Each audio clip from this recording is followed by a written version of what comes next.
Hello and welcome to Six Part. Today I'm gonna start a new series. What if Deku was the father of all heroes? Part 1. If you enjoyed this video, please give it a big thumbs up, and to watch more videos like this, subscribe to my channel and turn that bell notification on so you never miss an upload. Now wasting no more time, let's begin. Being a hero is a profession that is valued above all others in this world where incredible abilities are created. Heroes are the shining example of what people want to be like, but being a hero involves much more than just saving the day and taking out bad guys.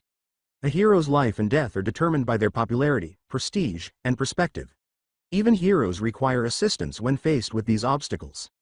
Even heroes look up to this threat in order to prevent themselves from sinking into obscurity. The alchemist of quirks, the creator of heroes. A man in his 20s emerged from the luxurious covers after an alarm clock at the bedside was turned off by a hand that had slipped out of them. The man stood up in all-might boxers, stretching and scratching his chest before he fell to the ground and started performing push-ups. His curly green hair was in a horrible state of bedhead. This man owned Deku Consultations and was Izuku Midoriya, a top graduate of the UA business course. His company was well-known and focused on assisting heroes in every facet of their careers, from creative quirk training to public relations coaching. The same sentences that are used to describe Lemillion, Shoto, and Ingenium also use his name. A woman in a nightgown emerged from the covers on the opposite side of the bed, shortly followed by a mane of raven hair. With a graceful yawn and a stretch, she rose to her feet, bare feet touching the carpet, and started her morning ritual by going into the bathroom to switch on the light. Momo Yaoyorozu Midoriya was this woman. Yaoyorozu and heroine Creati's only daughter.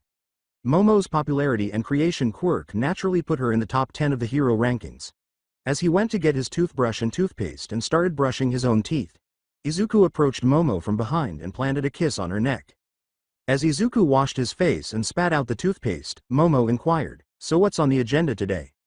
As Izuku emerged from the restroom, he combed his green hair back from his face and said, "Well, I have an appointment with Iida later today. He wants my opinion on training regimens for his new interns from the last sports festival. Then I have a meeting with Tokiyami. He wants to raise his polls in the popularity department. After that, I have to prep Monoma for his TV appearance. His ratings are abysmal." Yaoyorozu was dressed simply, but housewives all over the country would go to great lengths to get a dress like Momo's. It had long sleeves, a collar that tastefully framed her neck, and a pale red color that ended just above her knees. As Momo put on her shoes, her raven hair stood out even more against the bright dress. Izuku went to the closet and took out a green suit coat and a gray dress shirt. He then went to his dresser, took out some green slacks that matched, and got dressed. Momo walked over to the bedroom door and said, "I'm going down to give the chef our breakfast orders. What do you want, and would you mind waking up Yuzu?" As he walked out of the bedroom and passed multiple bedrooms down the hall, he said, "Sure thing, and I'll have omelet rice." Izuku thought the house was much too big, but he accepted the lavish mansion because he married Momo and she was wealthy as well. It seems that his in-laws had benefited greatly from him. Izuku, who already owned his own business, was the ideal candidate for the position, but Momo had no interest in managing her family business. Soon after they were married, he became the CEO of the Yaoyorozu Group, which included Deku Consultation. The heavy title on his head made Izuku shudder, but it appeared that he had a knack for business. He came to a stop at a door that had a plaque with Yuzu's name etched into the wood hanging on it. He was about to knock when he had an epiphany, grinned, ruffled his hair, and knocked too softly for anyone to hear. Izuku waited a few seconds before slamming the door and turning on the light, displaying his best attempt at portraying All Might's face. "I am here, to wake you up for breakfast," he exclaimed joyfully as his daughter leapt into bed, her quirk triggering the creation of objects from green psychokinetic energy that flew in the direction of her father, who skillfully dodged them. Yuzu then fell to the bed, staring at her father with a fierce expression. Izuku laughed as she jumped out of bed, stamping her feet and combed her long, curly green hair away from her face. "Father, why would you do that?" she yelled. As she pouted and turned away from him, blushing, he walked over to her and ruffled her hair, saying, "I just wanted to give you the #1 hero's wake-up call for my #1 daughter Yuzu." She walked over to retrieve her uniform from the hanger on the wall and said, "It's not polite to barge into a lady's room, father." Izuku was sitting on her bed when she said, "Besides, aren't you going to be late for work?" As he watched Yuzu stand motionless for a moment and glance over her shoulder, he said, "No, I have a rare late start today, so I figured I'd take you to school." "Really?" she inquired, a shiver of hope coursing through her as she started frantically searching her clothing for any blemish or wrinkle. As though the smallest flaw would steal this wonderful chance from her. Izuku walked to the door and closed it behind him while rubbing his nose. "Well, get out so I can get dressed," she exclaimed, blushing. He exclaimed with excitement, "I'm the number one dad," as he descended the stairs to the kitchen and saw his wife sitting there already, holding a cup of coffee. With a silly smile, Izuku sat beside Momo, who said, "I trust she liked your surprise." Earlier this week, Izuku had informed Momo about his delayed start today, and the man had been keeping himself in check while desperately wanting to tell his daughter. As Momo nodded, he sighed and said, "Yup. I just wish I could do more. I want to be there more for her." Izuku nodded as his daughter showed up in her school uniform, which consisted of a tan dress shirt and a blue skirt. "Me too, Izuku, but with my hero work and you running both Deku consultations and Yaoyorozu Inc." Momo grinned at Yuzu as she said, "Good morning, mother." The family chef served breakfast and the three of them sat down. He positioned 2 pieces of French toast in front of Yuzu, a plate of omelette rice in front of Izuku, and a fruit salad in front of Momo. The latter plates are served with a glass of orange juice and a fruit smoothie. Momo sighed when she got a call from her office while the three of them were eating breakfast. She kissed Yuzu on the forehead and Izuku on the lips before said, "Looks like I'll be leaving first today. A highway has collapsed and I'm needed immediately. Sorry you too." She hurried off. Together, the father and daughter exclaimed, "Be safe," before going back to their breakfast. Izuku's phone rang as the two were finishing their breakfast and making their way to the door. As the voice of Denki Kaminari, better known as the hero Chargebolt, roared through his phone's speakers, he flipped his briefcase to answer it. "Hello?" he asked. He yelled, "Midoriya, I need your help, man," as Izuku let out a sigh. As Kaminari persisted in pleading, Izuku remarked, "Kaminari, I'm kind of busy today, maybe we can set something up later?" Izuku sighed before giving in to Denki's entreaties. "Please, Midoriya, I know you have a lot on your plate and your time is valuable, but I'm begging you, man, please. 5 minutes, that's all I ask." He hung up and looked down at his daughter's shadowed eyes as Izuku knelt down to her, saying, "Okay, I'll see you at your agency in half an hour." Yuzu something. After their chauffeur opened the door for her, she said, "It's fine, father. I understand." She then walked to the car and got inside. Guiltily, Izuku started to go to his own car, but he had an epiphany as Yuzu's car pulled out of the driveway. Izuku ran up to it, slapping the driver's window and stopping the vehicle. The driver exclaimed, "Sir," fearing he had done something that would result in his termination. Izuku said as he went to the back of the car and opened the door, "Change of plans, I'll be taking Yuzu." When the little girl's face lit up with a smile, he said, "Yuzu, come on, you're coming with me." She eagerly got out of the car after Izuku, who turned to face the driver. Izuku and Yuzu crawled into the driver's car and buckled up as Izuku pulled out of the driveway and into the street, leaving the driver stunned. "You have the day off, spend it well." Yuzu was unable to contain her smile. Having your parent drop you off at school was probably the standard for any other child, but for Yuzu, this was a huge deal. The only times she saw her parents were on television and at parent-teacher conferences, where she was fortunate to have one of them present. Yuzu sighed inwardly, wishing that this didn't have to end, but she wouldn't be greedy as she watched her school get closer and bigger in the windshield. She should respect her parents' hard work, but as Yuzu was getting ready to get off the ship, her father drove straight past the school. Izuku grinned at Yuzu's inquisitive expression. As he and his daughter drove to the Chargebolt Hero Agency, he grinned and said, "I said you were coming with me today and I meant it, Yuzu. You get to spend the day with Daddy." Yuzu and Izuku went inside and up to the reception desk after Izuku parked and got his briefcase. The secretary looked at Izuku, who coughed uneasily, and said, "Yes, sir." Yes, I'm Izuku Midoriya here to see." The woman jumped up at the mention of his name. As she led Izuku into a meeting room, she exclaimed, "Oh, of course, so sorry, Mr. Midoriya, please right this way," with excitement. Before turning to face Yuzu, she said, "I'll let Chargebolt know you're here. Can I get you anything?" Yuzu shook her head, and the secretary said, "Or can I get you anything, young lady?" Looking to the secretary, Izuku said, No thank you." As the secretary departed, he said, "Tea is fine, thank you." Yuzu and Izuku were left in a cozy silence. Izuku breathed tensely as Yuzu smiled nervously and said, "I don't think mother is going to like me missing school, father." When he thought about how furious his wife would be, he tugged at his collar and said, "Definitely not, but I can handle it." Chargebolt entered the meeting room as the door flew open, followed by his wife and co-conspirator in the fight against crime, Earphone Jack. As Kaminari pulled out a chair for his visibly pregnant wife, who noticed Yuzu, he said, "Oh, thank God, Midoriya. I'm so thankful you came. I really need your golden touch here." The secretary took a few cups of tea and hurried off. She pointed to Yuzu's curly green hair and said, "Yuzu, is that you? I think this is the first time I've seen you in person. Yaomomo would always send us girls pictures of you. Wow, you look a lot like your dad." With a bow, Yuzu said, Thank you, Mrs. Kaminari." Jiro blushed. She rubbed her belly and said, "Oh, I hope our little one is as polite as you." Before sitting up straight and simply blurting out what he needed Izuku's assistance with, Kaminari bowed and said, Yes, yes, now Midoriya, first off, I'm really sorry about calling you up out of the blue. I know you have a lot going on, so thank you so much for coming here." Izuku leaned back and Kaminari said, "I want to know if you can get me into the top 10 hero rankings?" Izuku pulled out a tablet to show Chargebolt's hero stats and rubbed his chin, assuming his business mode. That's a hefty thing to ask Kaminari. The new rankings are only a few months away. As Kaminari lowered his head to the table, Izuku remarked, "Your overall stats aren't bad, but when compared to players like Shoto and Lemillion, you see how things stack up." Izuku raised an eyebrow at Kaminari's statement, "I know, but I just really want a spot in the top 10. As Kaminari raised his head from the table, Izuku said, "Okay, Denki, level with me here. As a friend of Momo's, I'd like to help, so what's the real reason behind this? As you can see, Midoriya, I have a kid on the way and I want them to be proud of me. I want a spot in the top 10 so that when this baby is born he can know that his dad was someone great.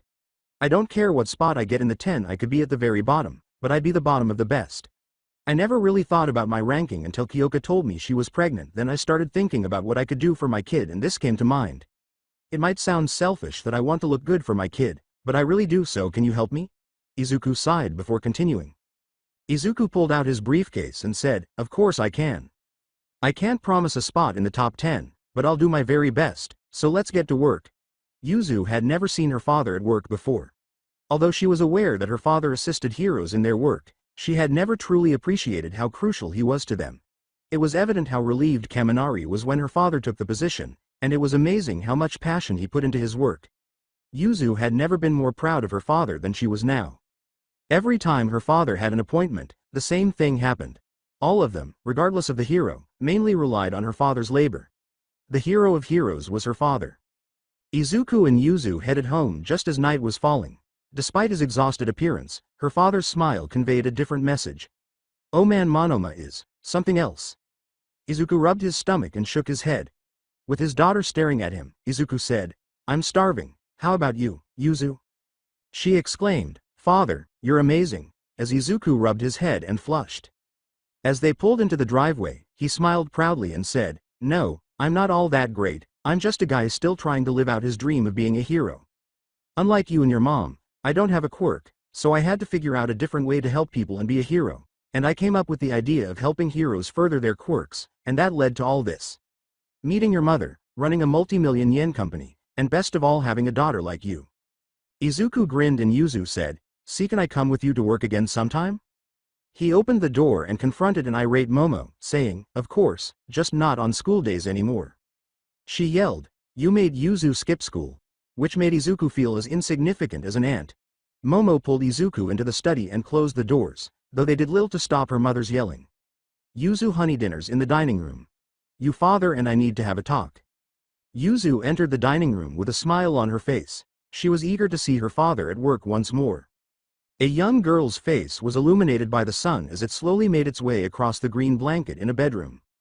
Her eyelids flickered slowly as she adjusted to the harsh morning light, her face crumpled against it. The girl rubbed her eyes and sat up, her long red hair standing out in tufts here and there. She yawned, releasing a puff of fire, and her skin was mottled red and orange, like flickering flames. 10-year-old Sumika Midoriya was the eldest child and only daughter of number 1 hero Entei and rainy day hero Froppy, who she called Izuku and Tsuyu Midoriya, or Mama, and Dad. Sumika climbed out of bed wearing a big white t-shirt and blue shorts that didn't match her bright skin tone. She went to the room of her twin brothers, Izuo and Tsuko, after opening the door to her bedroom. Since they were only a year old, she was certain that they were both still sleeping, but she wanted to make sure. She didn't get to see her parents very often because she was the daughter of heroes, let alone the most famous one, but at least it was summer vacation, so she would have the whole house to herself except for visiting her younger siblings. She heard activity in her brother's room as she passed her parents' room.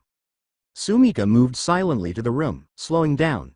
Only the three of them should be present.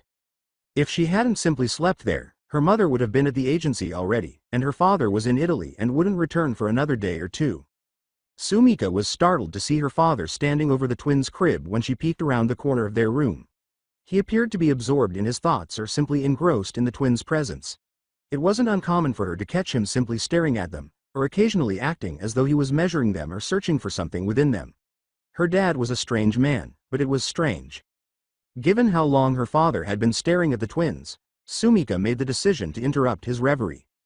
Izuku turned around, startled to hear Sumika say, "Dad." Only she and her mother would witness this. The top hero was taken aback. Although he chopped it short in an effort to control the unruliness, her father's hair was just as curly and a brilliant red as his father's. Standing just over 6 feet tall, Izuku was rippling with muscle that his tattered clothes could hardly contain. When she saw her father's rumpled shirt and trousers, she simply clucked her tongue. He looked back at the twins and rubbed the back of his head, saying, "Sumika, I didn't expect you to be up right now."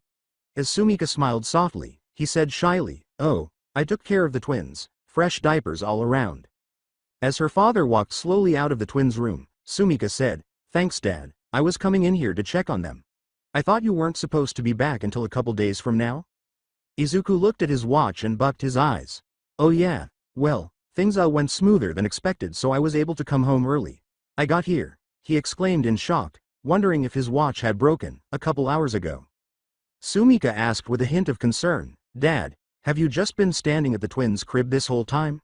She said, "Maybe you should get some sleep." Izuku shook his head. He smiled and said, "Oh, I'm fine, I slept on the plane." He smiled like a kid about to demonstrate a new skill and said, "Besides, I want to spend time with you. What do you say we whip up some breakfast together? You know, make it a father-daughter day." Sumika said, "I don't know, Dad. I was kind of just going to." As she saw her father start to lose his confidence, he was clearly disappointed. "I understand you probably want to go hang out with your friends. I don't want to get in your way or anything, I'll just hang out with the twins. We'll have a boys' day or something whenever they wake up." He continued to walk toward the living room. Sumika couldn't decide whether to laugh or sigh. At moments like these, she found it hard to accept that her father was the greatest hero. It was really difficult for her to compare the sulky man in front of her to the symbol of peace that she saw almost everywhere. No offense intended to her father. He was the epitome of everything from TV to video games to clothing, but at the moment he was just her father who was itching to see her. As she watched her dad balloon and flash his prize-winning smile, she said, "You know what, Dad, breakfast sounds nice." Sumika trailed behind him as he hurried to the kitchen, grabbing pans and ingredients while utterly ignoring the stove. "Great, I picked up a new recipe in Italy, I thought you'd like to try it out." Being the nation's most popular hero, her father made it a point to try new foods whenever he left Japan because he knew she enjoyed cooking and trying new foods. She assumed his most recent trip was to Paris, or perhaps America. Izuku shook his head and Sumika said, "I'll get the stove for you, Dad." He created a ball of fire in his hands and set the frying pan on it, adding a small amount of butter that melted almost instantly. "Why do that when I've got all the firepower we'll need right here?" The fireball then floated over the stovepan and Izuku pushed it away from him. Sumika merely gave a headshake. Izuku grinned as she said, "You don't have to show off for me, Dad." He said, "Your mother gets annoyed when I cook like this." He had a look on his face that she couldn't quite identify, but it appeared to be one of pain, but it was quickly removed. He went to the refrigerator and took out a variety of items, saying, "Anyway, while I was in Italy I learned about this thing called frittata. It was really good at the restaurant I got it from." Her father had pyrokinesis, which allowed him to manipulate fire however he wanted and create and maintain fire. As her father returned with bacon, mushrooms, tomatoes, potatoes, and chives, Sumika simply watched the flame in the kitchen slowly float, almost like a living thing in and of itself. As he placed the ingredients in front of her and went back to the refrigerator to retrieve the eggs and cream, Izuku asked, using her childish nickname, "How have things been going with you, Sumi?" This instantly made her blush and pout. As she started to chop the various parts in front of her, she said, "Dad, don't call me that." Naturally, she didn't think anyone outside of her immediate family would notice that she was upset. According to her friends and relatives, she had inherited her mother's poker face. While whisking the cream and eggs together, Izuku laughed. "Well, He inquired, unwilling to abandon his query. Unsure of what to say to him, she said, "Things have been fine. My grades are good." Izuku gave a nod. As Sumika finished the potatoes, he brought the pan with the fireball to her so she could slide the potatoes in while Izuku moved the pan and stirred the potatoes around. "Speaking of school, have you thought of what you want to do when you get older or what schools you want to attend?" he asked. Sumika pondered her father's question in silence. She was aware that she aspired to be a hero like him and her mother, which was undoubtedly what he wanted to hear. On a certain level, everyone told her that her peculiarity was special and deserving of a heroine. Not to mention that both of her parents attended Japan's best hero school and graduated. She wanted to follow in her parents' footsteps, of course, but she wasn't sure if she had what it took. According to her father's description, heroes were something you either had or didn't, and she wasn't certain she did. Izuku approached Sumika and put a hand on her shoulder after noticing that she had stopped chopping the bacon mid-strip. As Sumi glanced up at him, he asked, "What's wrong?" In order to avoid seeing her father's dismay before feeling his hand on her head, she closed her eyes and said, "I don't want to disappoint you, but I don't think I want to be a hero." As he knelt down to face his daughter, Izuku thought of breakfast and said, "Sumika, there is nothing you could ever do to disappoint me ever." Sumika looked into her father's green eyes and saw only understanding and compassion. "I mean, I'd be lying if I said I haven't been imagining you saving people since the day you were born, but I understand that the hero life isn't for everyone." Izuku smiled and she said, "You're not mad?" "Of course not, sweetheart, I want the best for you, yes, but I also want you to be happy. If that means you don't want to be a hero, then that's fine with me. Whatever you want to do, I'll support you. If you want to be a reporter, I'll go and get you the best equipment money can buy. If you want to be a politician, well, I'll see what I can do about that, but you'll have my vote regardless. And if you want to be an idol, I'll start calling studios and lining up auditions. Whatever I can do to make your dreams come true, I will, no matter what." He stroked her fiery locks. She was crying. Sumika began to say, "Dad, but was interrupted by a sharp cough as the two observed the smoke building up in the room. As Sumika opened the window and coughed, Izuku yelled, "Oh no, the potatoes!"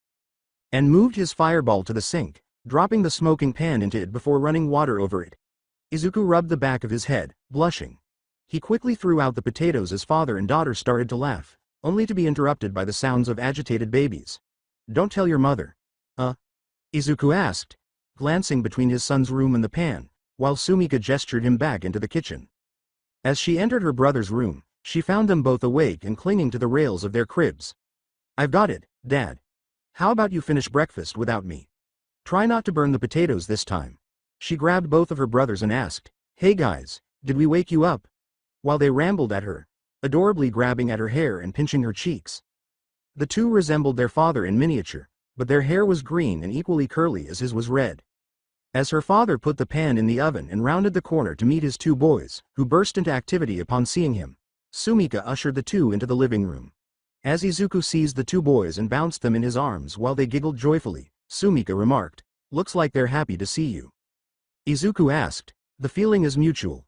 How have you been, guys?" As the boys shifted and chattered at him, making him laugh.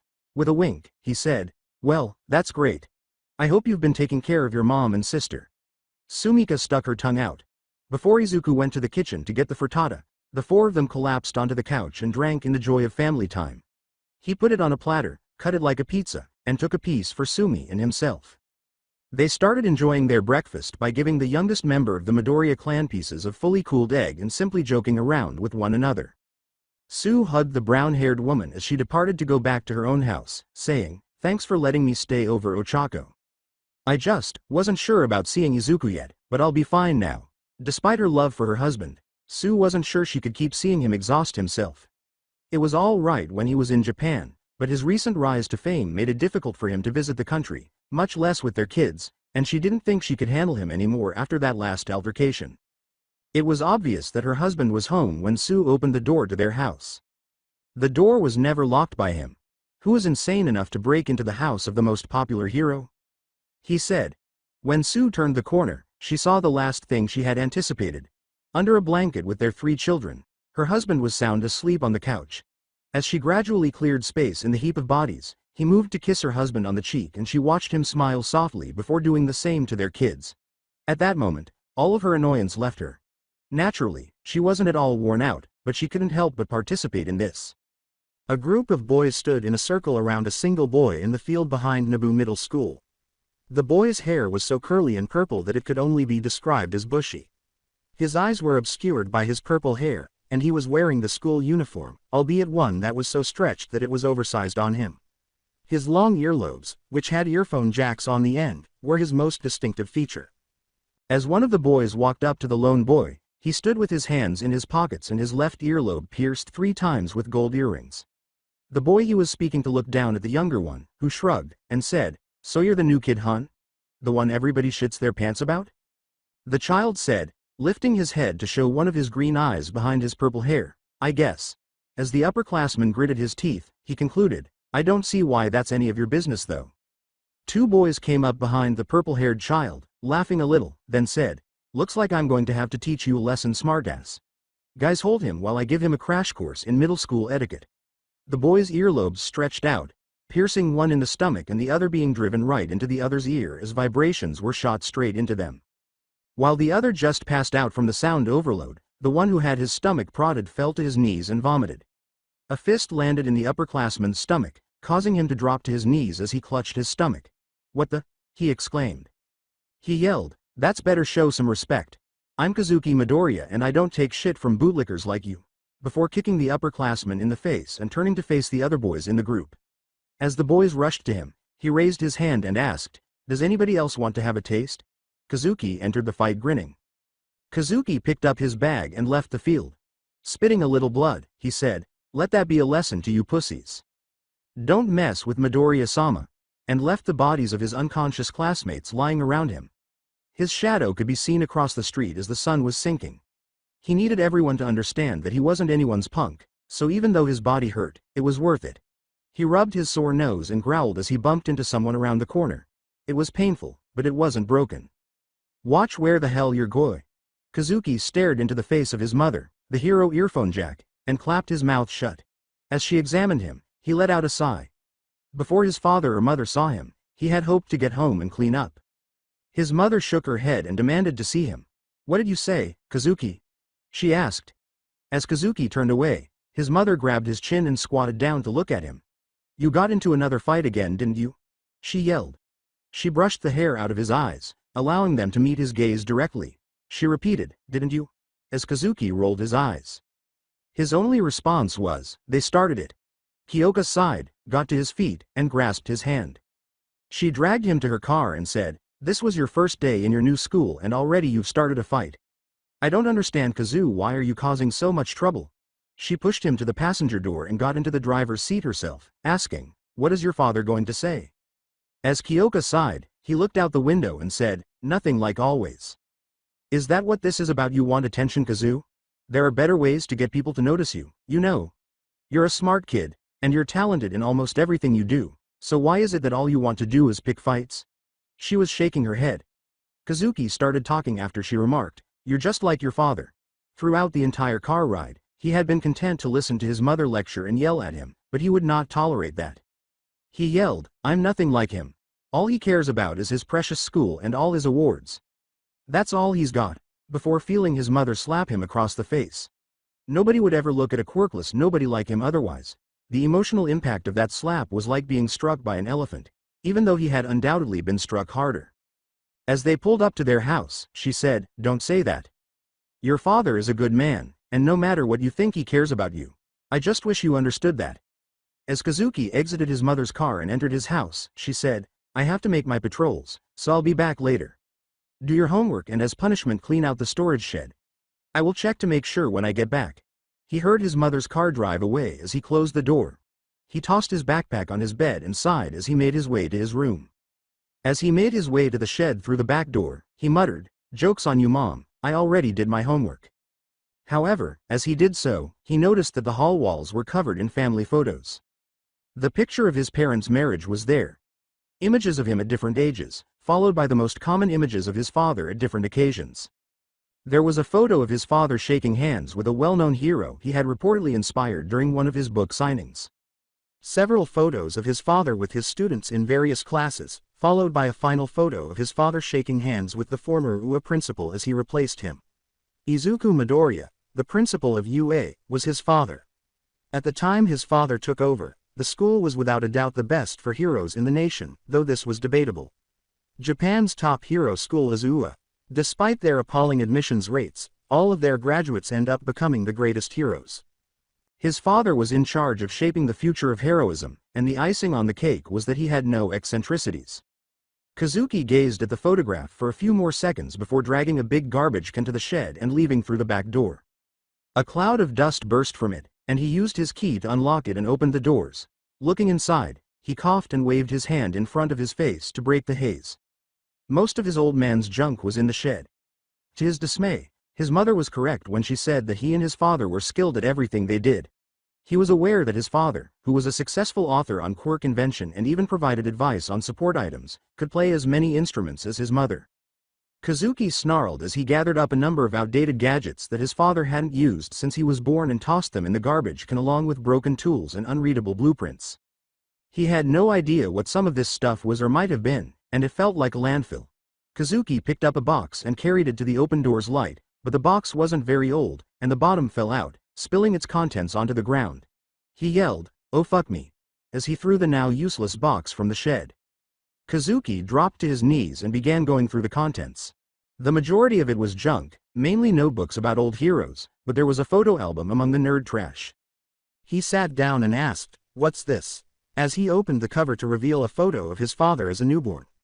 It was obvious because of the green hair. Looking through the pages and watching his father grow older before his very eyes, he remarked, "Oh great Pops, you're a narcissist too, though I shouldn't be surprised." At his middle school entrance ceremony, he paused at his father's photo. Izuku's freckles were wrinkled by his broad smile and his vivid green eyes. Kazuki also got to see his grandparents. His grandfather was a diligent businessman, and his grandmother was always the sweetest marshmallow. As he turned the page and bit his tongue, Kazuki remarked, "I guess Pops takes after you, Gramps."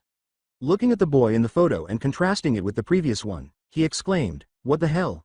He took out the photo and flipped it over to read the writing on the back, asking, "Who the hell is this?" What he saw startled him. Izuku is 15 years old. Was this his elderly man? He considered flipping the image over.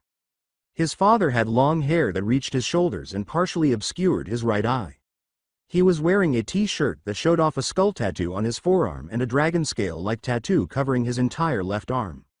Izuku had piercings in both ears, extending from the lobe to the outside of each ear. He was wearing heavy boots, black jeans, and gloves with studs around his wrists. Kazuki turned the page and saw another photo of his father, saying, "There's no way this is my old man."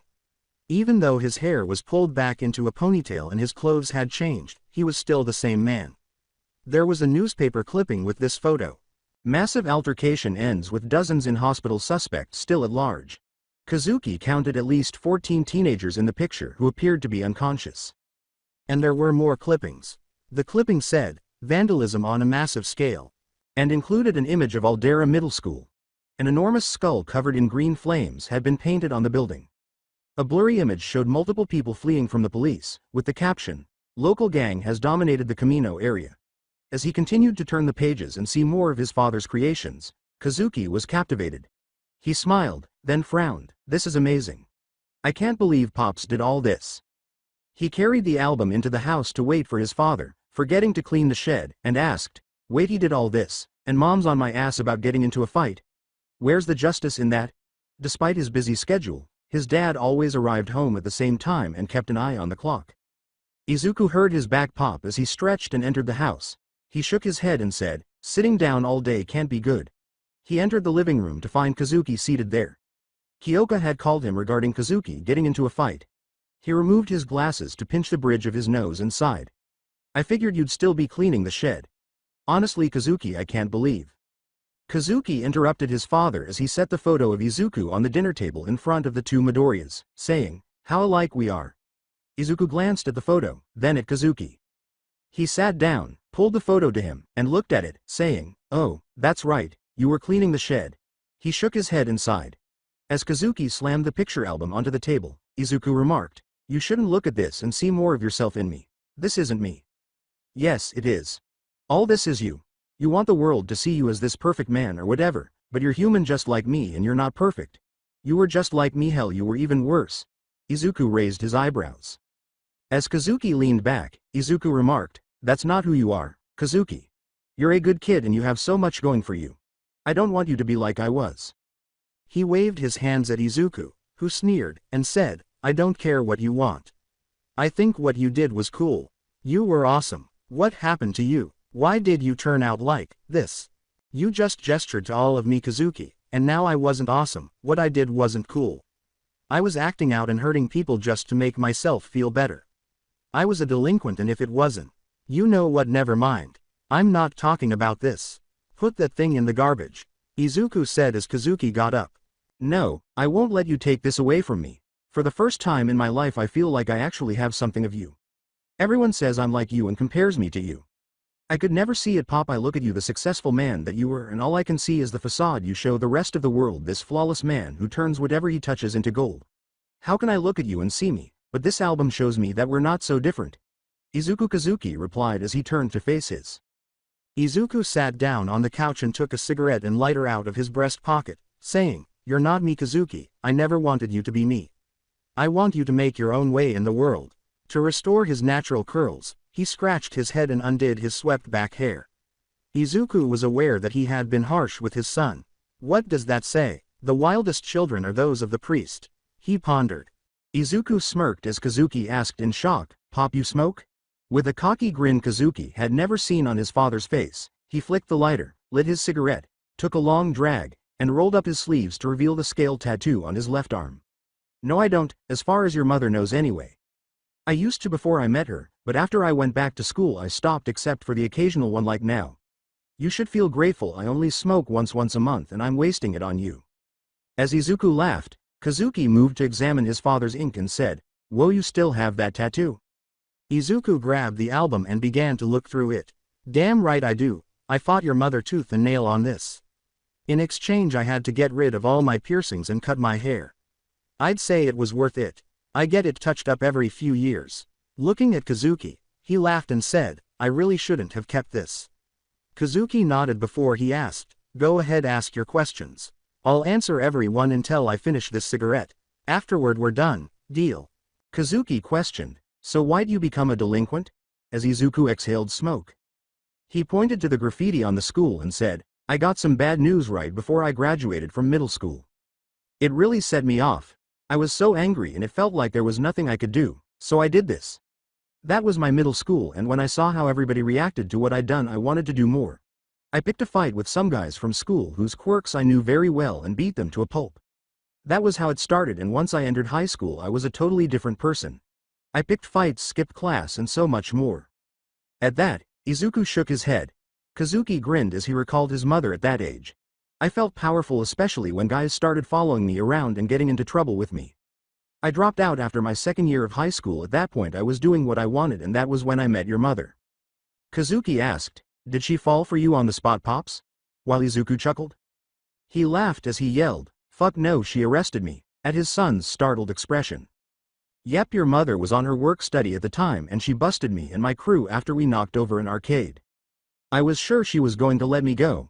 Most heroes don't deal with quirkless crimes, but nope, she handcuffed me and had me locked up, but seeing as that was my first offense, or so they thought, I was released pretty soon.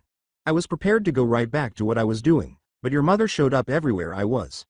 It was like she was my guard dog or something. I couldn't meet up with my gang because of her, so I finally asked why she was on my ass. As that recollection ran through his head, Izuku paused. As Kyoka placed her hands on her hips, he yelled at her, Why the fuck are you following me? What do you want? I'm trying to figure out your deal. You're acting like a thug, but I've been watching you for a while now, and you seem like a good guy. You knocked over that arcade because the owner was cheating kids out of their money. All the places you've tried to hit are like that. It's like you're trying to be a hero in the worst way possible. Jiro tilted her head to the side and gazed at him. She said, I want to know why. Izuku shrugged. He told her, It's none of your goddamn business, go sign autographs or whatever. Kyoka then revealed something shocking to him. You know, some people would say you're a hero for what you've done, so why don't you try being a real hero? You're smart enough, I can tell that much. Why not put that brain of yours to good use, because until you do I'm going to be on you like white on rice. Izuku grinned at the thought. Izuku put out his cigarette and put his hand on his son's head and said, After that I went back to school and on to university to be a teacher. Your mother and I started dating and then got married. I stopped being a delinquent because someone finally looked at me and saw something other than the fact that I was quirkless.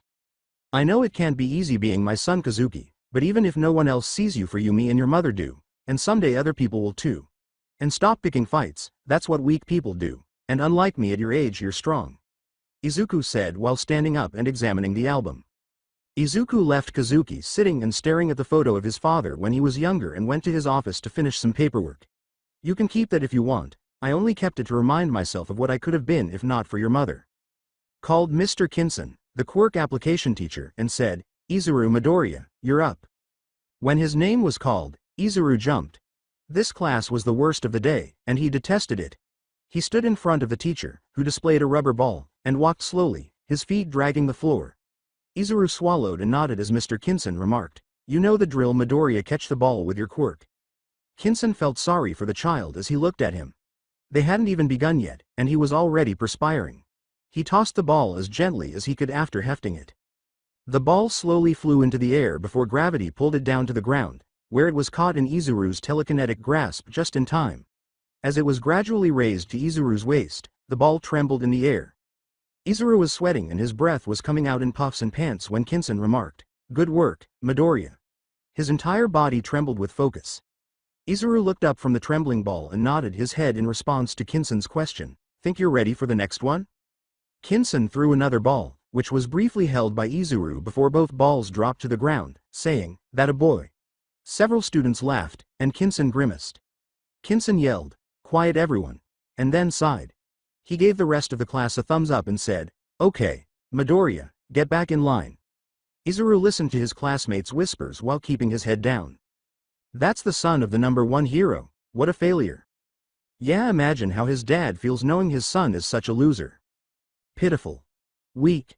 Pathetic. Izuru was summoned to the staff office to meet with Mr. Kinson after class.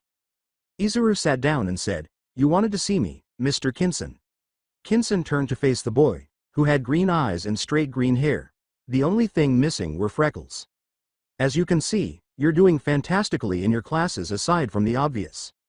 Yes, Midoriya, here's your report card. Kinson handed the boy an envelope, which he opened right away to show his grades. Kinson felt like the biggest jackass in the world when Izuru hung his head and said, I know from your career plan you want to be a hero, but at this rate, that dream is not achievable. Kinson saw on Izuru's face that he was giving the class his all every day, but he wasn't getting better, so he concluded his assessment by saying, I think you might want to direct your aspirations elsewhere. Before leaving, Izuru said, Thank you for your input, sensei. His teacher and classmates' remarks tormented him throughout the day, even chasing him home with tears in his eyes. Why am I so weak? I don't want this. It's not my fault, I'm trying. I want to be better, I want to be stronger. Izuru started to accelerate as if he could outrun his own weakness and his classmates' remarks. Standing at the stove, stirring the stew she was preparing for her family tonight, was Toru Hagakure, number 15 on the hero chart. As the door was thrown open, she checked on the rice and turned the stove down to let it simmer, thinking, Oh, Izuru is going to be home soon. Something fell out of her son's pocket, and Toru jumped into a fighting stance as he ran through the house and up to his room. She sighed as she looked at the paper and called, Izuru? As she moved forward to pick it up, she looked at her son's report card and said, Oh, Izuru. All of his classes, with the exception of quirk application, had above-average grades. Her son was struggling. She took a seat at the kitchen island and studied the paper. She was aware that her son was not who this grade claimed him to be. He was actually more than anyone could have ever imagined, but he was terrified of his own strength. Toru's eyes started to well up with tears as the worst day of her life came back to her. When Izuru's quirk appeared a little less than a year ago, he was 5 years old and ecstatic. After all, what son wouldn't be thrilled to share his father's quirk with his favorite hero? When her son tried to lift everything, Toru lost focus and broke something, so she took him to the park to play and give her heart a rest. While Izuru went to the sandbox and lifted chunks of sand only to let them fall, she moved to a bench. Izuru had once been invited to play a game of catch. Toru had briefly turned away from her son as he attempted to catch the ball with his quirk but instead knocked it off course and into the street. Izuru had gone out into the street to retrieve the ball by the time she turned around, and a car had just rounded the corner. The driver chose to honk at the young boy in the road even though he was not traveling very fast and could have easily stopped. The young Izuru was frightened by this, and his quirk came into play, launching a telekinetic wall that struck the car and flipped it onto its side. However, Izuru's power didn't end there. It started tearing through everything, making holes in the ground, and levitating parked cars before throwing them. As Izuru's sphere of influence grew, trees were either uprooted or felled. As she tried her best to console her son, Toru sprang into action, ordering everyone in the park to leave and calling the police. "Izuru, it's okay, mommy is here. Just relax, baby, nothing will harm you," she said, but Izuru was too busy curled up in the fetal position to hear her. Who knows what would happen if Toru did nothing? If I were to call Izuku, it might take too long, and he might not answer. The same is true if I text him. Toru had no choice but to follow her husband's example and send her location to his phone. "Please Izuku, get here fast." A green bolt appeared in the sky and landed next to her as if it had heard her plea. A brilliant white cape fluttered behind Izuku Midoriya, who was dressed as a hero and wearing a deep green bodysuit. Izuku walked forward after glancing at his son on the ground. As Izuku built a steadily shrinking dome around himself and Izuru tamed Izuru's erratic power, Toru noticed that the telekinetic disturbances her son was causing started to arc and bounce against his own power. As he spoke into Izuru's ear, Izuku reached down and gathered him in his arms, patting his back. Izuru's power gradually returned to normal before fading away entirely. Toru embraced the two, her eyes welling with tears. Toru coughed and wiped away her tears. Izuru's power may surpass his father's if that incident taught her anything, but ever since that day, he has been afraid of his potential. Now he was barely able to use a fraction. They were informed by a therapist that Izuru had psychologically blocked his abilities, severely restricting them. Toru was pulled out of her reverie when the front door opened. As he walked around the corner, Izuku remarked, "Oh man, that was a crazy day." He had a smile on his face and was wearing white t-shirt and olive green cargo pants. Presenting the unremarkable white box, Izuku said, "Hey Toru, I was working with Sato today and guess what, he gave me a cake he made." He was about to open it when he fell silent and turned to face her. Toru sighed and he asked, "Why are you sad?" As an invisible woman, you would think she would be the best at hiding her feelings, but her husband seemed to read her like a fingerprint on her face. She remarked, "One day you're going to tell me how you can read me so well. I'm invisible." As Izuku leaned in and set the cake on the island, Toru sighed and handed Izuru's report card to him, saying, "I will after you tell me why you're sad." As Izuku glanced at the report card and nodded, she said, "He ran up to his room and dropped this on the way. What are we going to do, Izuku?" As Toru raised an eyebrow, he scratched his head and said, "I'll have a talk with him later. I think it's time we really hashed this out." Izuku smirked and tapped her nose before taking on All Might's smile, and she asked, "How do you mean?" He yelled, "That is, a secret," as Toru snorted in response to his loud laughter. Since arriving home, Izuru had been lying in bed. A voice of despair and self-pity echoed in his mind. His stomach complained that he hadn't eaten, so he sat up. With a sigh, he got to his feet.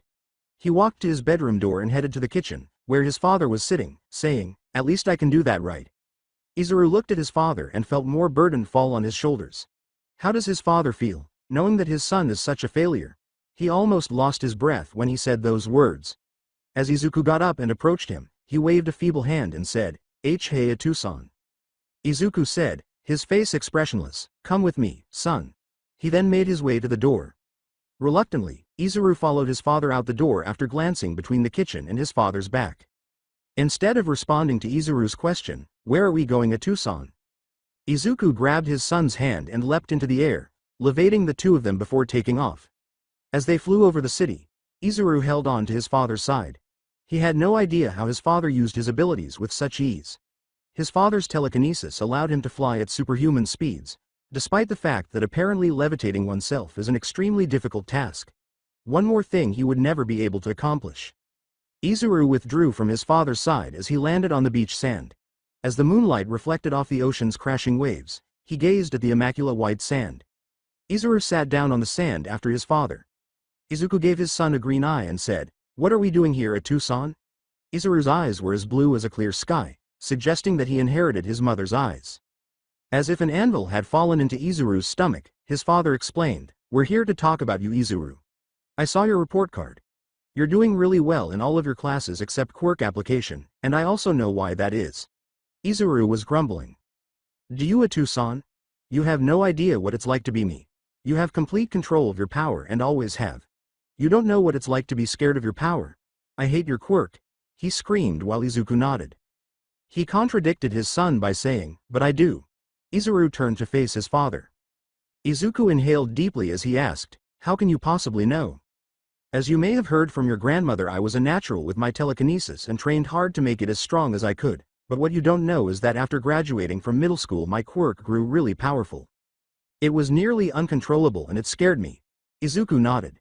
Izuku laughed and remarked, "I dialed my power back so bad I nearly failed getting into UA."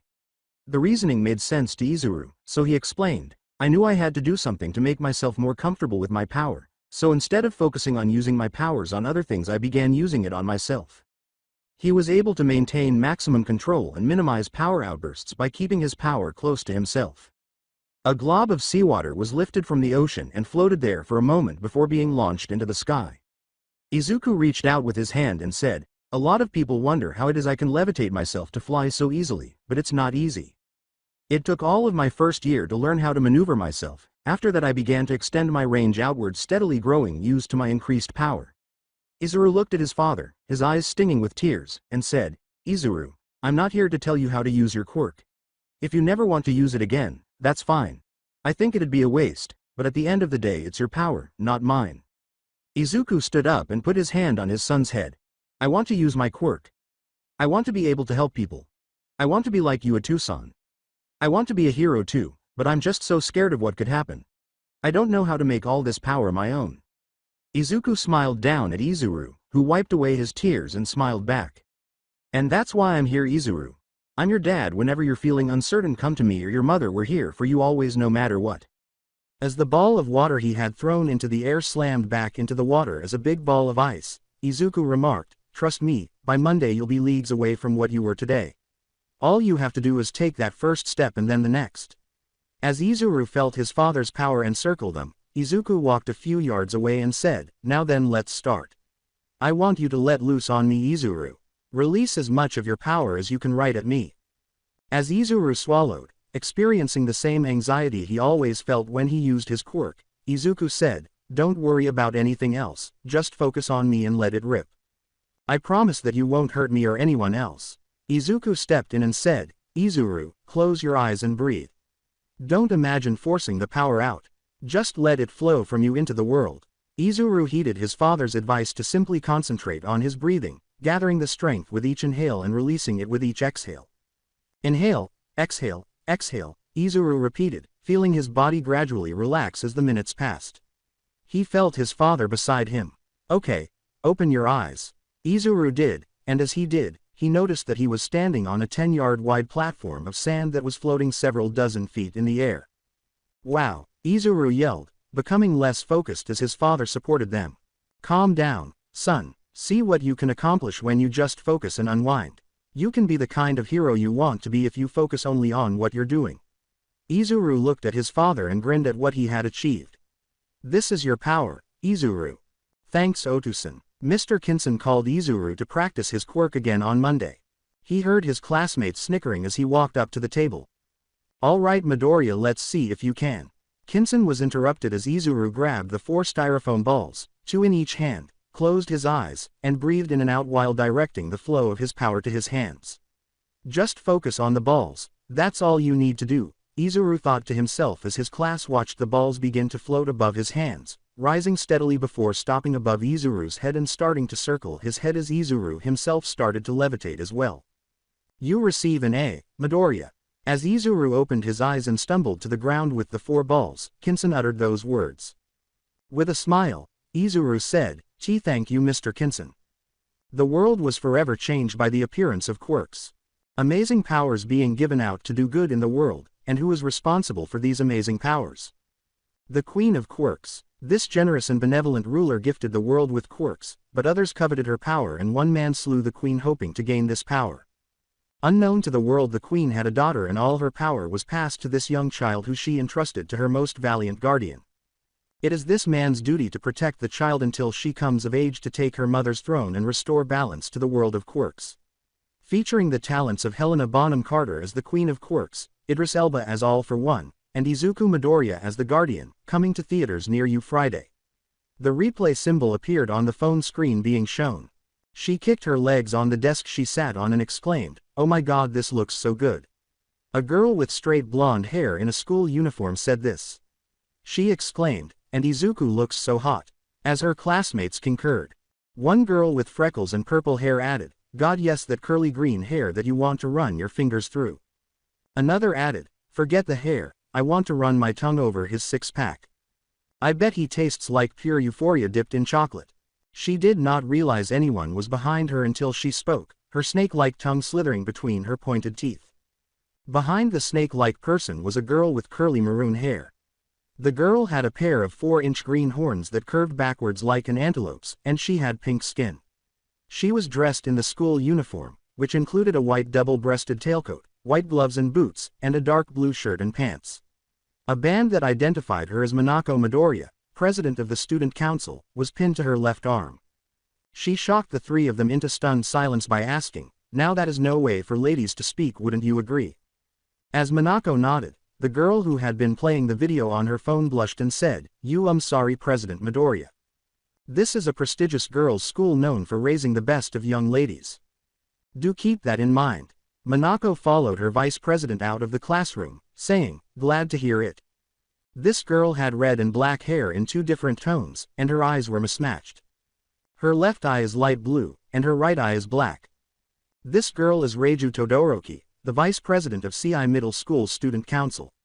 Minako's smile vanished as the two left the classroom and headed down the hallway. Minako growled as acid droplets hit the ground, flaming briefly. "Who do those sluts think they are? They don't have the right to breathe the same air as my dear papa, let alone meet him in person. And that one bitch thinking about my papa in such a manner, I should rip that disgusting tongue from her mouth," Minako said. Reiju called Minako's attention to the outcome of her outburst and said, "Minako, please calm down. I'd rather not have to dip into the student council's funds to repair this damage." Minako smiled as she walked into the student council room and said, "Oh sorry Rei. I just get so mad knowing all these girls think about is doing my papa. As if he'd ever give them the time of day when he has me."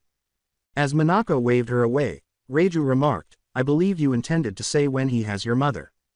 As Reiju sat down at Minako's right side, she said, "Yeah, I guess." She was seated at the head of the long table. "The others should be here soon, don't you think?" she said while Reiju went through her notes. As Minako sat forward, Reiju stated, "Kaminari is at the music hall so she won't be coming." Minako recalled, "Oh yeah, that's right, she told me that the other day." With a picture of Ojiro knocking a girl out of a ring without seemingly touching her, Reiju said, "Ojiro is off campus at a martial arts tournament. So far she's doing quite well, I hear." Reiju shrugged and Minako questioned, "What do you expect from the daughter of a martial artist, though isn't it kind of cheating since her tail's invisible?" As Minako got up, Reiju put her papers down and said, "Guess not, they allowed her in. Asui is also off campus at a swimming competition." Minako got up from her chair and said, "Well, if it's just you and me, I say we call it a day." Reiju nodded. The president shook her head when Reiju said, "I guess you're right, not like we can handle any real issues without the rest of the student council. Would you like to go anywhere after school, Minako?" She gave the two girls a hug before they left, saying, "Thanks for the offer, Rei, but I think I'm going to just head home for the day. See you tomorrow." Minako thought about her father as she walked home. Izuku was in the UK working on The Guardian, his third leading role film to date. He should be home soon. Papa said that after the trailer aired he'd be home soon after that.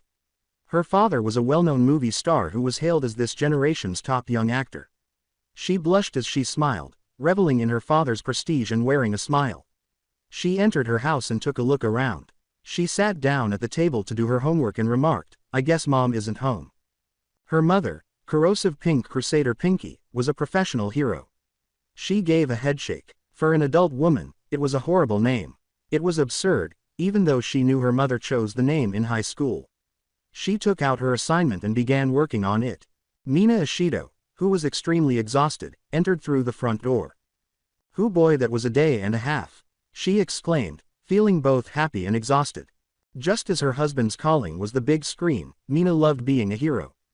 It was her destiny. Her daughter was sitting in the living room when she entered. She gave a tight smile. She and Minako had similar skin tones and eyes, but that was all she had in common, or so her daughter liked to say. Although they didn't get along, Mina loved Minako and was certain her daughter felt the same way. The distance between them was something Mina couldn't seem to overcome no matter how hard she tried, not because they were always yelling at each other or anything. Mina approached her daughter and glanced over her shoulder, saying, "Hey Minako." Minako paused her pencil for a moment before continuing, and Mina asked, "What you working on?" Her response was a single word, history. Mina went to the refrigerator and took out a beer. After a long day of work, nothing beats a cold one. She took a seat beside her daughter. Minako shook her head and she said, "Anything I can help you with?" It hurt a little when she said, "I doubt it." Mina could at least try, even though she wasn't the smartest person in the room. Mina sat forward with a sigh. She had been wanting to speak with Minako for a few months, but she struggled to find the time due to her hectic schedule and her daughter's duties as student council president. Mina told herself that as an excuse, but in reality, she was putting things off. It was time for Mina to step up, even though Izuku had always been superior at this kind of thing. When the front door opened, Mina's protective instincts kicked in, and she jumped to her feet when she saw her husband's face. "Minako Ine. Guess who?" he exclaimed as he rounded the corner wearing a green shirt, blue jeans, sneakers, and a purple jacket. Minako yelled, "Papa," and hurled herself at Izuku, who seized her and gave her a tight hug. "Got it in one Minako," Izuku exclaimed, kissing her forehead as he turned to face Mina, who approached him with a soft smile. The two kissed quickly but passionately, and she said, "Hey babe." She questioned, "Why didn't you say you were coming home?" Izuku shrugged. He took the duffel bag off his shoulder and opened it to reveal a plastic bag from which he took a holodisc. "I wasn't sure I was going to be coming home. The trailer dropped last week. I should have been home then, but the director was a real perfectionist. He wanted to run through some things that turned into a whole other mess which prolonged my stay. Not that I'm complaining when it's not raining or foggy. I brought pictures," he said. He pulled out a tiara and said, "I also brought souvenirs." He placed it on top of Minako's curly hair and said, "A replica of the Queen of England's crown for my princess." Minako scowled at Mina as she said, "Izuku, don't you think she's a bit old for that?" She hugged the kneeling Izuku, who nodded, and said, "I love it Dad." As he took a dress out of the bag, he stood up and said, "Glad to hear it." Izuku held up Mina's body and said, "And for my lovely wife a Rosario tiered sheer polka dot dress." Holding the dress against her body, Mina smiled and flushed. As Izuku scratched the stubble on his chin, she remarked, "You really know what I like, don't you?" "If I'm being honest, I had a bit of help from the store attendant, though after looking at the price tag I think she was just helping herself to my wallet," he said as he wrapped his arms around Mina. He felt a pull on his arm and said, "I'm glad you like it." Izuku released Mina, and Minako said, "Dad, I could use some help with my homework, it's history." "Sure thing, history is my best subject, don't you know? Did you know that the British Army was using rockets more than a century before the German V1? The British came up against rockets when they were fighting in India after the war ended, and just 6 years later the British had developed rockets with a range of 2,000 yards. Izuku explained that he had always been a nerd. Minako interrupted, saying, "That's great, Dad. You learn the best things overseas. I want to travel when I get older." "Minako, I just asked if you wanted me to help with your homework, and you said no." Minako shook her head and glanced at her mother. "Okay." That was obviously painful, and Mina felt her eyes well up with tears. "I didn't say no, I said I doubted you could be of any help." This was her daughter, and Minako had always been a daddy's girl. Mina acknowledged that she was a daddy's girl, too, but this went beyond Minako's preference for sitting next to Izuku or hearing about his time overseas over Mina's heroic deeds. Her daughter was making every effort to distance herself from her. When Mina rushed to the bedroom and slammed the door, the dam finally broke. Minako glanced at her father after watching her mother leave. When she said, "So can you help me now, Dad?" her father was staring down at her with a deeply dissatisfied expression. He pulled his hand away from her to give her a direct look and asked, "Minako, why'd you say that to your mother?" This was the first time Minako had ever seen her father look at her. Although she had witnessed him be disappointed in her in the past for poor grades or for doing something improper when she was younger, there was a hint of rage in this disappointment. Izuku's expression remained unchanged as he gazed at her. I just said what I thought. Mom isn't that great at schoolwork. You were always the one to help me with my homework." He took a seat on the couch and said, "Sit down, Minako. We need to talk." Minako took the other end. Minako shook her head and he said, "Your mother's told me what's been going on. You've been really cold to her." Izuku sighed as Minako remarked, "It's not my fault we don't spend a lot of time together. I've just been busy, and so has she. I saw this happening, but I thought it was just something you'd grow out of, but you haven't and your mother's been really patient with you, but enough is enough, you're hurting her feelings, Minako." Izuku said while clenching her fist. "That's not my fault, she just doesn't get me. You and me Papa were alike and I like that I can talk to you about anything and I know you'll understand, but Mom never does. She doesn't understand me. We have nothing in common," she said with her arms crossed and nodded. "She can't understand you if you don't let her, Minako. Your mother wanted you more than anything in the world." Izuku was leaning back. "I did too, of course, but your mother put everything she had into having a baby. She even stopped being a hero for a while. This was back when I just doing small parts in TV shows and straight-to-video movies. When you were born your mother couldn't have been happier. They had to sedate her just to get you out of her arms so she would sleep. She'd hold you and just stare at you like she could see the entire universe in your little body." Izuku said with a grin on his face. "You're everything to your mother, but as you grew older you seemed to gravitate more to me, which made me happy and terrified.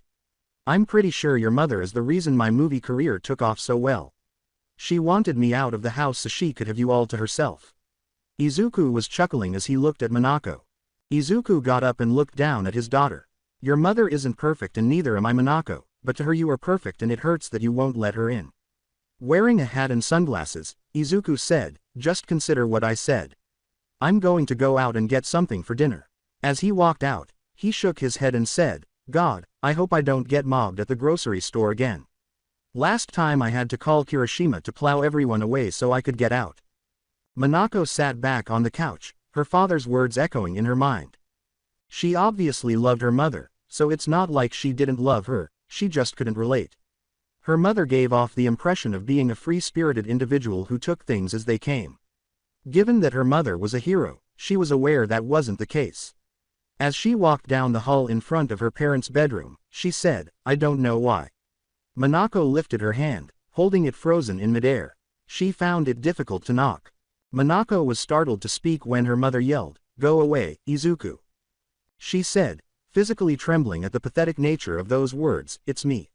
She went on, "CC, can I come in?" As she was met with silence. Before the door opened and her mother's tear-streaked face was revealed, she sighed and turned to leave. Although Minako wasn't entirely sure how to approach the situation, she said, "We should talk." Her mother returned to the bed and sat down, with Minako following her. Minako fumbled with her hands, then stroked her hair, then did it again. Her mom laughed. She said without emotion, "You get that from both of us." Minako shook her head and Mina said, "You were doomed from the start. I apologize. Your father never knows what to do with his hands when he's nervous and I talk with my hands." Minako leaned back and said, "I'm sorry, Mom. I didn't mean to hurt your feelings. It's just." Mina sighed and flopped back on the bed, finishing for her, "You want your dad's attention. I know, I've known for a while. It's not that you don't like me, but he's your dad who you hardly get to see, and I'm here every day. I know you don't mean anything about it, but it still hurts, you know. I always wanted to be a mom and I had a daughter on the first try too. I was on top of the world. I tried to take pictures of the two of us right then and there." Minako gave a nod. Mina laughed and nodded. "Dad told me they practically had to trank you to get me away from you." Minako was a little taken aback to learn that her parents weren't married prior to her birth, but it wasn't a huge deal. "Oh yeah, your dad, the traitor, that he has distracted me with some stupid story while the doctor injected me with sedatives. Imagine that my own husband was complicit in me getting roofied. Then again, we weren't married at the time, so I'll have to give him credit for not jumping ship then and there." When Mina noticed this, she prodded her daughter's cheek with a smile. "What, you thought me and your dad were married before you were born? Sorry sweetie, I and your dad were in love, but we didn't jump the broom until after you were born. It was hectic, him with his acting and me with my hero things. Hell, before we knew it a year had passed and there I was with a big pink belly and a boyfriend who was trying to baby-proof the air itself." Mina laughed as she gazed at her child and Minako glanced at her, seeing a reflection of themselves in the other person's black eyes. At this, Minako raised her eyebrows and said, "We don't get along because you're a lot like your dad used to be." Minako questioned, "What do you mean?" Mina grinned. You only know the man your father is now, but back when I knew him I couldn't stand him. He was such an arrogant asshole, then again he and Bakugo were best friends so why wouldn't he be? Sure Izuku didn't have a quirk but he made up for it in raw fucking charisma. He ran every drama club he was in the star actor every single time. He was hot as cast iron and knew it. It irritated me every time he was around, but then I watched one of his performances and my god it was beautiful. I saw that his pride and arrogance weren't just for show, he was damn good at what he did.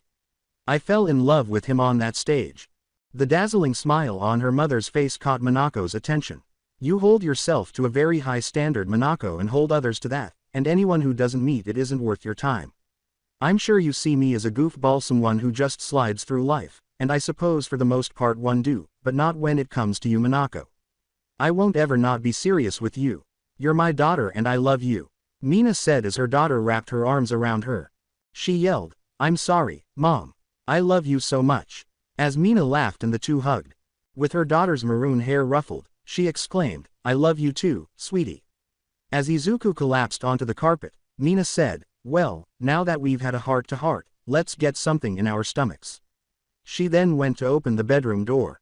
Mina said, Izuku, were you listening in on us? Izuku shook his head. As Mina eyed him, he responded, no, of course not. I was just about to open the door when you yanked me forward. Mina kissed him on the forehead and said, yeah, try that lie somewhere else, buddy. I know when you're acting. She walked out of the room before Monaco did, whispering, thanks for this. Monaco walked past him with a bounce in her step and whispered, you were right, Dad. Izuku just gave a headshake. Women. Beside his wife and fellow hero Ochako Midoriya, also known as Uravati, Izuku Midoriya's #1 hero Deku, a symbol of peace, was sleeping soundly in bed. The bedroom door slowly opened as the two slept, allowing a small figure to enter. The figure swiftly moved to the edge of the bed and started to hover over the prone adults.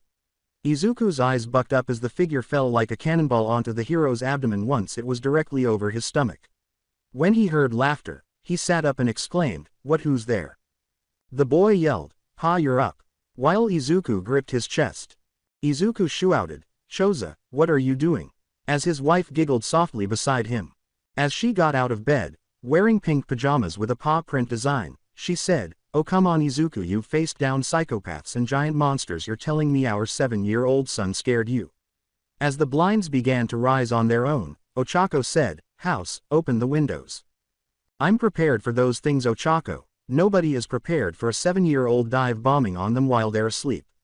Izuku replied with a chuckle. Choza yelled, no one expects the Spanish Inquisition. As Izuku raised an eyebrow. Izuku hefted his son and crawled out of bed with him in his arm, saying, okay, no more old school TV for you, young man. Choza said, today's the day, right, Pa? As Izuku yawned and left the bedroom.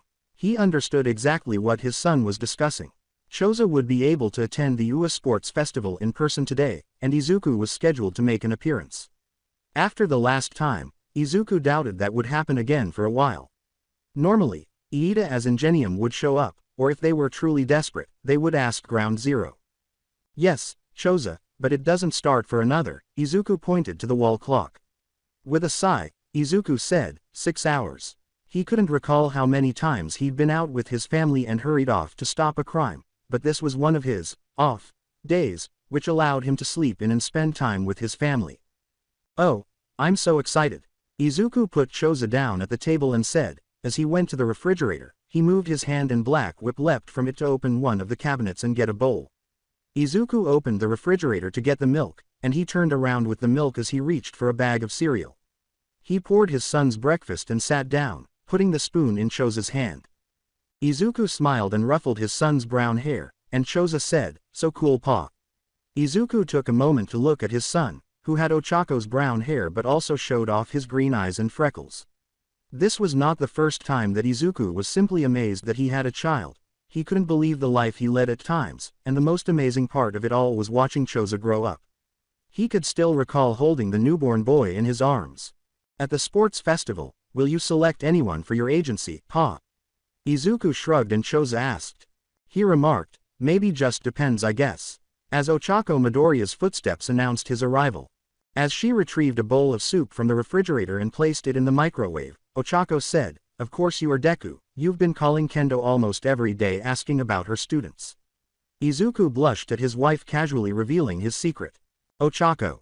Being the number one hero sometimes meant you had to be out of the loop, and Izuku sighed a little at that. He scratched his head and said, well, I guess you're not wrong.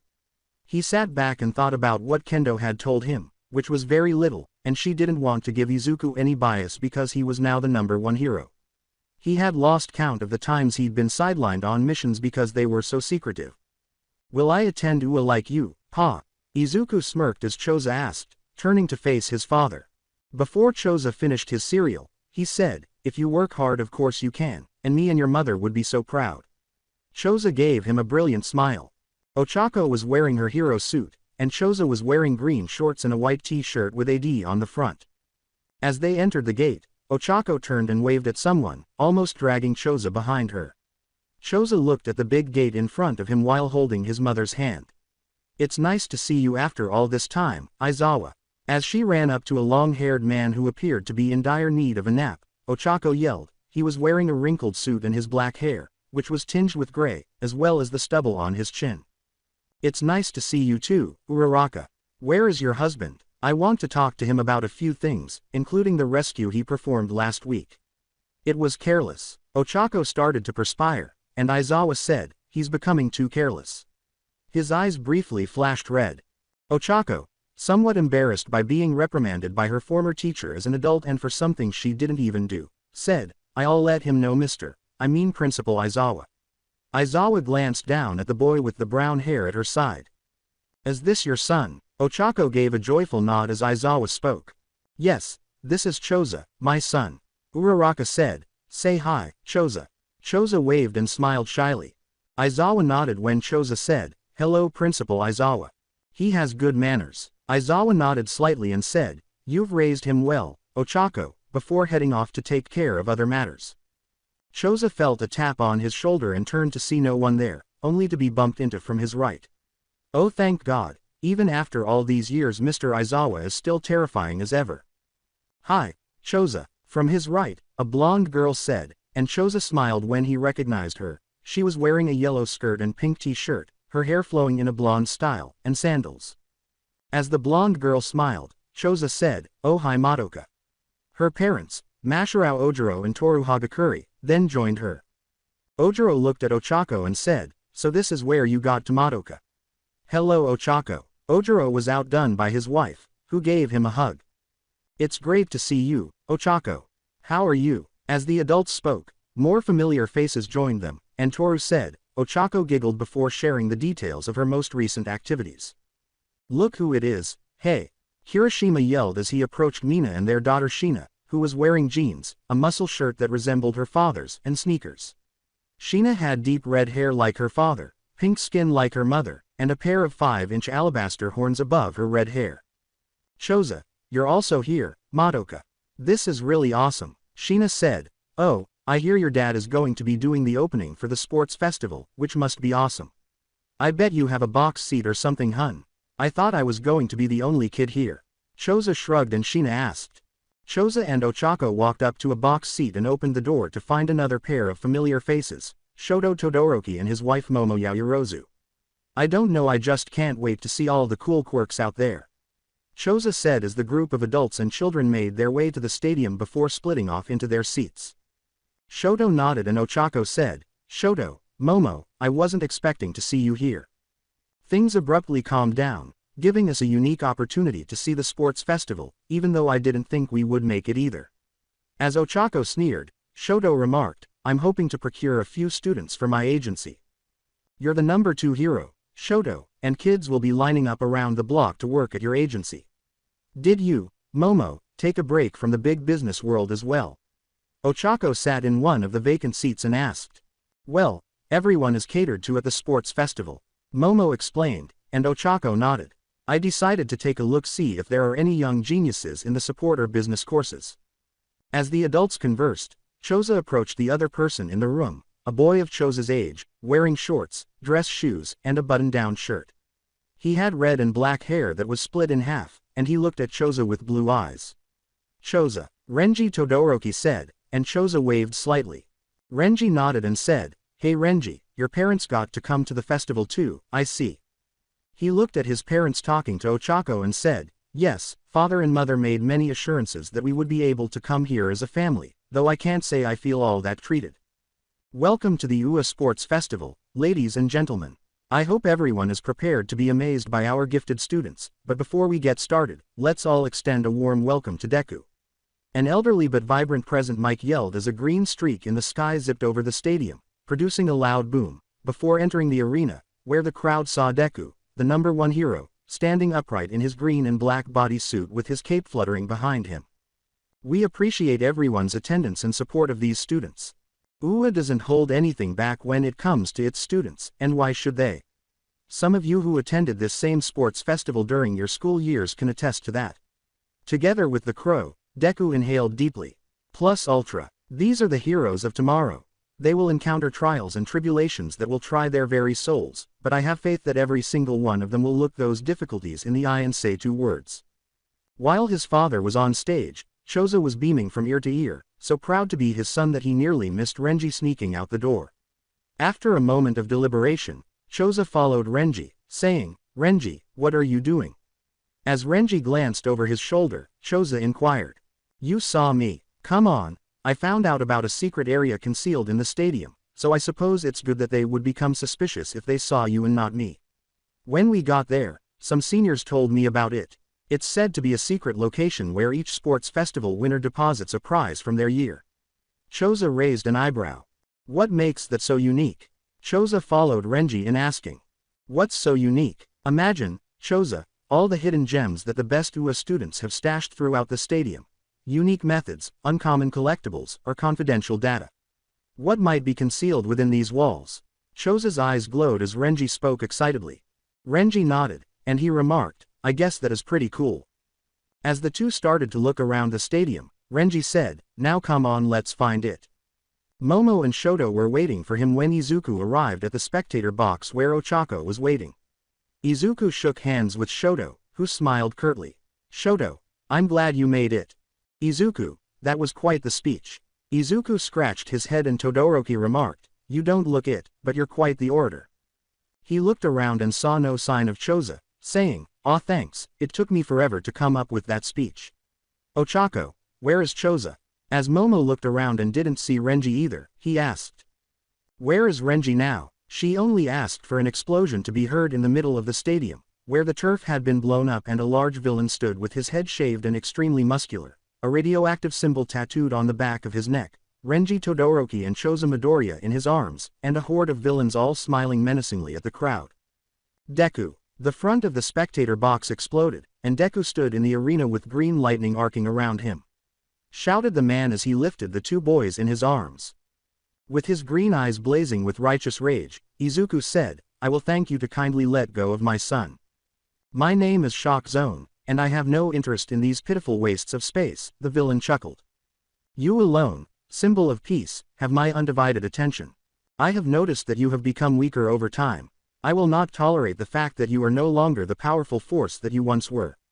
The villain snarled, pulling Choza by the collar of his shirt, and said, and that slut there. He pointed to Ochako, saying, they've made you weak, but don't worry, I'm here to help you get back to the hero you once were. Deku clenched his fist and snarled, his usual smile gone, replaced by a rictus of rage. If you can make it to me and outlive my army, I'll let your son and this boy here. Should you do that on your own, I will free your son and let you kill me. Your rebirth will be baptized by my blood, Deku, and this entire stadium will burn down if any of you heroes try to stop it. This isn't for you posers and fakes, but only for the true hero. Gazing at the horde of villains, Deku took a step forward. I agree to take up your challenge. As the villain laughed, Choza looked at his father and thought, is that really my dad? I will defeat you all. Choza had never seen such anger on his face before, and it kind of scared him. Go, men, you heard him, good, well. He shouted as the army of villains ran forward, pounding across the field as Deku slowly walked forward as green lightning arced around him. Right as the villains reached him, an explosion of colors burst forth as the villains were thrown back in an instant. The villain who held Choza grinned maniacally. Yes. As Deku materialized in front of him, he yelled. The villain roared back, dropping Choza and Renji to the ground and declaring, "This is the hero I want, the unstoppable force that is Deku." Shock Zone went to his knees, staring at his mangled limb, but he smiled and laughed despite the excruciating pain. "You punched my arm, destroying it before I could even activate my vibration quirk," the villain said, but his arm crumpled in midair as Deku's blood-covered hand moved at his side. "I knew you were in need of this. Deku, you have this power, use it to murder me now." Before Izuku grabbed him by the neck, Shock Zone threw his arms wide.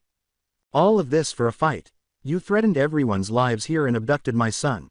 Shock Zone scowled and shook his head as Deku yelled. "I completed everything for you. You lacked strength. You were a god, and that family of yours was just weights pulling you down to earthly level. You didn't need them or anyone else, and I needed you to realize that. Let your power run wild, you're not supposed to be restrained." As the villain flew back into the arena's side, his body embedded in the concrete, Deku's fist slammed into Shock Zone's face. "You're not correct. My family and friends make me stronger than I've ever been," Izuku exclaimed, turning to face his son. "I will not give them to you or anyone else." Choza gazed at his father while he held him in his arms. Choza stood in front of his mother as Ochako bombarded him with her disappointment and worry about him simply wandering off without her permission or supervision, telling him that Renji would be getting the same. Ochako left Choza's room, leaving the young boy to ponder the events of the day. After everything that transpired, the sports festival would have to be postponed so the bombs could be removed, but everyone was assured that things would resume tomorrow. Izuku came to sit by his son's side and said, "Hey Choza." He thought his mother would make an encore appearance when he heard his bedroom door open, but it was his father. "Your mother was in rare form today," Izuku said. As his son leaned against him and sniffled, Izuku rubbed Choza's hair and said, "Don't take it too hard, she was just worried. I haven't seen her that emotional since she was pregnant with you," he said, smiling softly. The boy must have been scared of what was happening, and Izuku couldn't blame him, but the fact that Choza suppressed his anxieties and fears until now spoke volumes. I didn't want to cry in front of Mom," Choza said as Izuku felt moisture seeping into his t-shirt. "That took a lot of courage on your part." As he used his float quirk and he and Choza floated out of the window before soaring above the clouds, Izuku said, swallowing the lump in his throat, "I'm sure your mom would have lost it at that point. Now you can let it out and no one will hear you." Izuku held his sobbing son. Holding his head against his son's, Izuku whispered, "It's okay Choza, I won't let anyone hurt you, that's a promise." Choza had been so anxious and afraid that he wouldn't be able to save his son, but fortunately, everything had worked out fine. Island was the destination for the annual Expo, which attracted heroes from all over the world. Izuku Midoriya, a young genius who married David Shield's daughter and is considered to be his successor in many ways, was the main attraction of this year's expo. The young genius was well known throughout the world for being a true humanitarian. Izuku didn't create support gear for heroes, instead, he created new medical equipment to facilitate surgery and used his brilliant inventions to help the police force. Izuku had been an inventor for many years, but he had never created a weapon. Numerous police officers and medical professionals from all over the world attended, which was not surprising given that he was in charge of bringing the officer mortality rate down to its lowest level in decades and increasing the success rate for some of the riskiest surgeries. As Izuku entered the stage, the audience sat down. His hair and eyes matched the emerald green tie he wore with his black suit.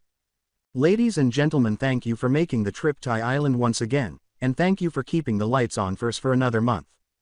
I tell you science isn't cheap," he said as the crowd laughed. He bowed modestly and said, "But in all seriousness, my wife and I do thank you for coming all this way. There are a lot of bright minds on this island and I hope you give them a chance to wow and astound you with their inventions. This expo means the world to me personally. It was at an expo like this that I was given the chance of a lifetime by David Shield to study and learn under one of the greatest minds of our time." Izuku continued. Izuku said, "Now then, before the waterworks start, let me give you a taste of what I've been working on because obviously this is one big chance for me to show off as well." The crowd laughed again as he waved to the side, and a sizable man emerged brandishing a small gun, causing many to gasp and a number of heroes to rise. Izuku looked at his assistant and said, hold on everyone, I assure you that you are all completely safe. This is my assistant and he's here to demonstrate my latest invention."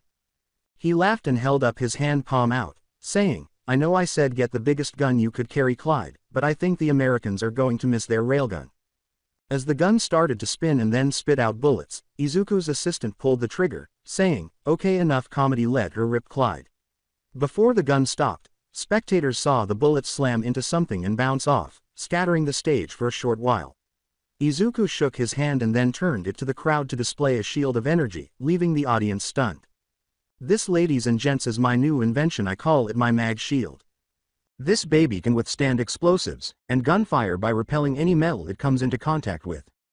It's solar powered and lasts for about a day. This will be issued to the police force by the end of the year. No more riot shields for our boys in blue. No more bulletproof vests that leave you with broken bones and bruised organs, everyone." He laughed as he extended his palms. The room erupted in cheers as he said, "Make sure this is on your Christmas list." After leaving the stage, Izuku was met by his spouse. She exclaimed, "Izuku, that was perfect," as they shared a brief kiss.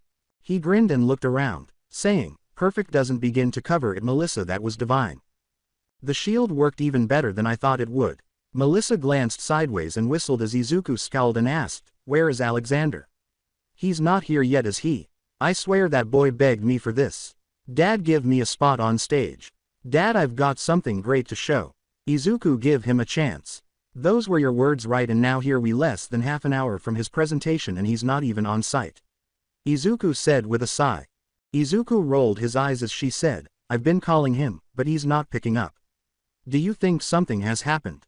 Melissa crossed her arms as Izuku remarked, "I doubt it. He has 20 minutes before his segment starts. If he's not here in 15, I'm cutting his presentation. This is ridiculous."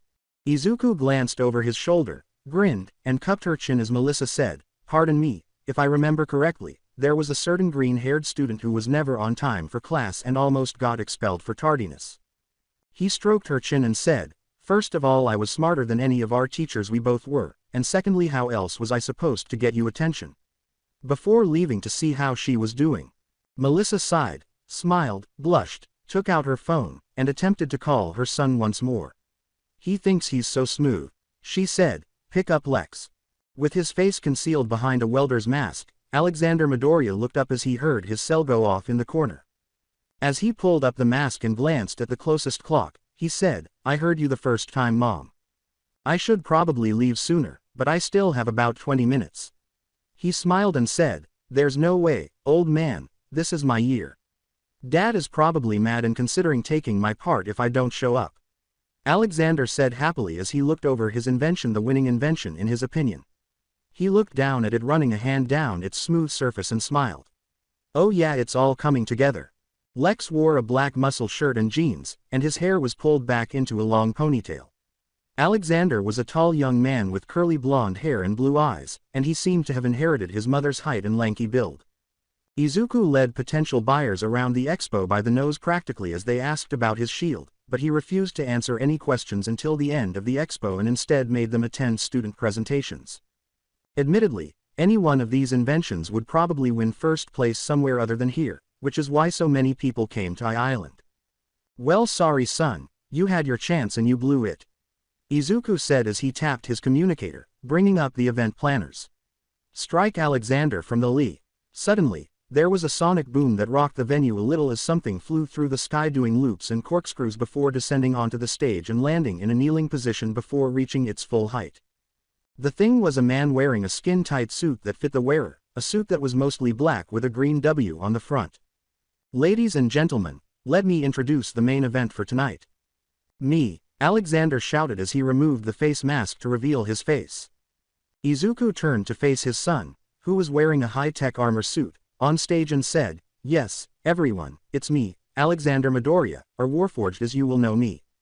This suit is bulletproof, fireproof, and waterproof up to 1 league," he said, revealing a long-sleeved shirt, jeans, and sneakers. "And that was on stun. Imagine decimating debris to rescue victims of accidents," he said, opening his palm and launching a blast from it that cracked a solid stone column. "The suit is powered by a solar battery and hosts a variety of weaponry including one of my own design. As you can see, this suit has a cloaking mechanism that can make you invisible or mimic any fabric." Alexander said this as his body vanished, leaving only a floating head to carry on. "With the aid of servo motors, this suit increases all of my physical capabilities by 10 without requiring any additional work from me. This baby moves as fast as my mind because the suit is controlled by synaptic responses, he said, grinning. Ladies and gentlemen, I hope you all enjoyed this sneak peek at my son's ingenuity, but that will be all for now. Izuku walked forward toward the stage as his son continued to show off more parts of his suit. He then turned to face the audience and said, "You and I need to talk right now." He then led Alexander away behind the stage curtain, and Izuku turned to face Alexander, who had a slightly worried expression on his face. "What's wrong, Dad? I arrived on schedule and showed off a really cool invention. Why are you upset?" Izuku pinched the bridge of his nose as he asked. "All you did was flaunt another weapon when I gave you the opportunity to present a game-changing invention, Alexander. Instead of merely adding more things for people to harm one another, I want you to use what you know to make the world a better place. Alexander, our gift, is arguably the most powerful person on the planet. We shape the world's future with our thoughts. We could certainly spend our time making weapons, but that would only serve to incite more violence." Alexander withdrew his arm from his father and turned to face him. "Nothing I do is ever good enough for you, Dad. This is just the way it is with you. I worked on this for a year, and everyone thought it was great. Why don't you? You don't want to share the limelight, and I understand why. You are no one, isn't that right? You can't be the only genius, so that's unfair, Dad. Only because you were so certain that I couldn't defeat you at this did you give me this opportunity, but I succeeded. You were aware that my armor is superior to your foolish shield." After saying this, Alexander blasted the rockets on his boots and walked away through the closest skylight. Izuku grimaced and spun around, almost bumping into Melissa. Melissa shook her head and said, "Melissa, straightening her lab coat, she said, "No, Izuku, you need to talk to your son. I'll handle the expo, despite what you think. I'm quite the show woman. You and Alex have been on this path for a while, and I won't allow you to stray from it." Izuku laughed as she said, "You two are so alike it's kind of scary. Sometimes I wonder if you just cloned yourself and used me as a surrogate." Before he saw Melissa's expression, he chuckled slightly and said, "Oh come on, if I did that I would have just gone full test tube baby, and saved money on all those dinners." He wiped a bead of sweat from his forehead and hurried out of the venue, saying, "I'm joking, thank you for giving birth to our child." Melissa walked back out to the crowd, scratching her nose and saying, "Damn right, thank you, 12 hours of labor, you should be throwing me a parade." After searching for his son, Izuku grimaced once more and said, "Izuku, you are a scientist." He raised his wrist to the sky and said, "All Might scan for any ion trails leaving the expo venue and follow them." A hologram of All Might appeared from his wrist, looking around and saying, "I have located the trail, it is proceeding in a northwest fashion terminating at the observatory." All Might's booming voice said, "Goes to show you can never take the fan out of the boy." Izuku grinned. Izuku rushed to the observatory, which was closed until tonight when it would be open to the public for the view of Mars that would be visible during the expo, and he said, "Thank you, All Might." As the hologram bowed and vanished with a final plus ultra, Izuku entered the observatory and made his way to the roof, where he was met by his An in a bodysuit and a suitcase beside him. "Is that the breakdown of your suit?" Alexander shook his head and glanced at the suitcase as Izuku spoke. Alexander opened the suitcase to reveal his folded suit, saying, "It may be an exoskeleton of electronic circuits, but it can be folded like normal clothes." Izuku sighed and took a seat. "Did you know, Lex, that when I was your age, I aspired to be a hero? I had a dream about it, but I chose to go in a different direction after learning that I didn't have a quirk." Looking at a group of police officers, he said, "I started applying myself to the sciences and discovered that there isn't much of a difference between heroes and officers of the law, yet cops aren't given nearly as much support as they need. I tried to change that because I detested it. Like you, I considered using weapons. New weapons, such as tasers. I got noticed because of it, but you know what happened next. My creations ended up on the streets, exacerbating the issues, so I stopped making weapons and focused on other advancements. Better temperature control suits for firefighters, new body armor for police officers, and even some new machines I built to help hospitals at a lower cost." Izuku coughed and patted his son, saying, "That's how I decided to help people, Lex. It's true that I don't really like the idea of you walking around dressed in a WMD, but that doesn't make it any less amazing that you made this yourself. I just worry for you is all," he said. "Even with the suit, you will be at a major disadvantage because, like your mother and me, you are quirkless. However, I now understand that you have complete control over what you do with this suit.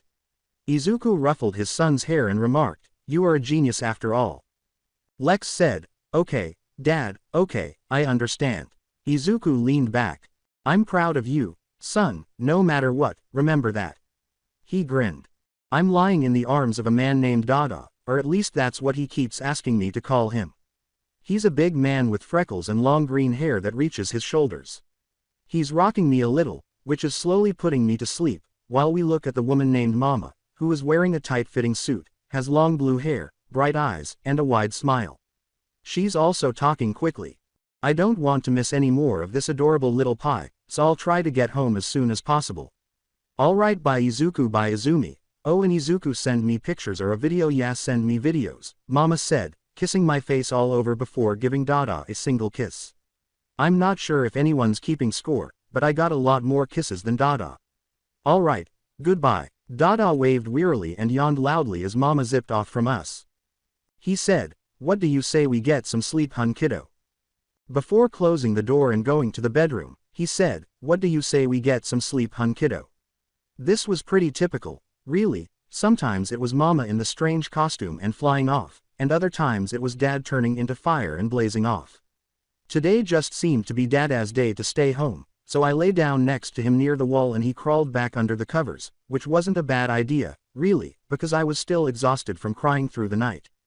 If I knew how to remove this stupid thing they keep putting on me, I would do something about it myself, but for now, I'm stuck with it and have to wait for either Dada or Mama to change it for me. I fell asleep to the sound of Dada's heartbeat as he pulled me against his chest, which wasn't the best pillow because Dada's chest is hard and not as soft as Mama's, but his heartbeat makes a good lullaby. For some reason, I'm being jostled. I scream for Dada to stop moving, and he does, but before I can fall back asleep, he moves again. I sigh to myself, assuming that naps are over, and when I open my greenish-blue eyes, I see Dada holding me in one arm while frantically trying to eat a bowl of cereal with the other while holding the bowl in his lap. When he notices that I'm staring at him, he smiles, milk trickling down his chin. He places me against the couch arm so I can sit up and says, "Hey Izumi. Did you have a good night's sleep? Do you mind?" he asks. Even though I know he can't comprehend me, I say, "No complaints, I guess. I could be the key to ending world hunger, and they would never find out." "That's fine, honey, it's just the two of us. What would you like to do?" Dada inquires. After giving his question some thought, I say, "Oh, I see. Let's head to the park." I say, I love the park, but he totally overrides me as usual. "Izumi, grocery shopping is a great idea." I sigh as Dada says, "Because someone around here has been going through a lot of diapers. It's not as though I asked you to purchase and wear them." I say, and Dada finally seems to get it. He rubbed my head and then tickled me under the chin, saying, "Oh, I know it's not your fault, sweetie." I couldn't help but laugh, even though I was still angry with him. He quickly made amends by giving me spoonfuls of milk after I finished all the cereal, and then it was my turn. I dislike it when Dada dresses me because he doesn't let me choose like Mama does, and his fashion choices are very basic. I ended up wearing a beige shirt and blue leggings that covered me from foot to waist. I detest these things because they make my toes disappear. I tried to take them off, but they were too tight. Dada says, "Izumi, no, you can't go outside with no pants, it's not good for a lady." I sigh, then start to pay attention because I remember how Dada likes to move around. I clap my hands and smile, which catches Dada's attention. "Oh, what makes you eager to shop?" Before he picks me up and bounces me in his arms as we make our way to the front door, he asks, "I want to fly, Dada."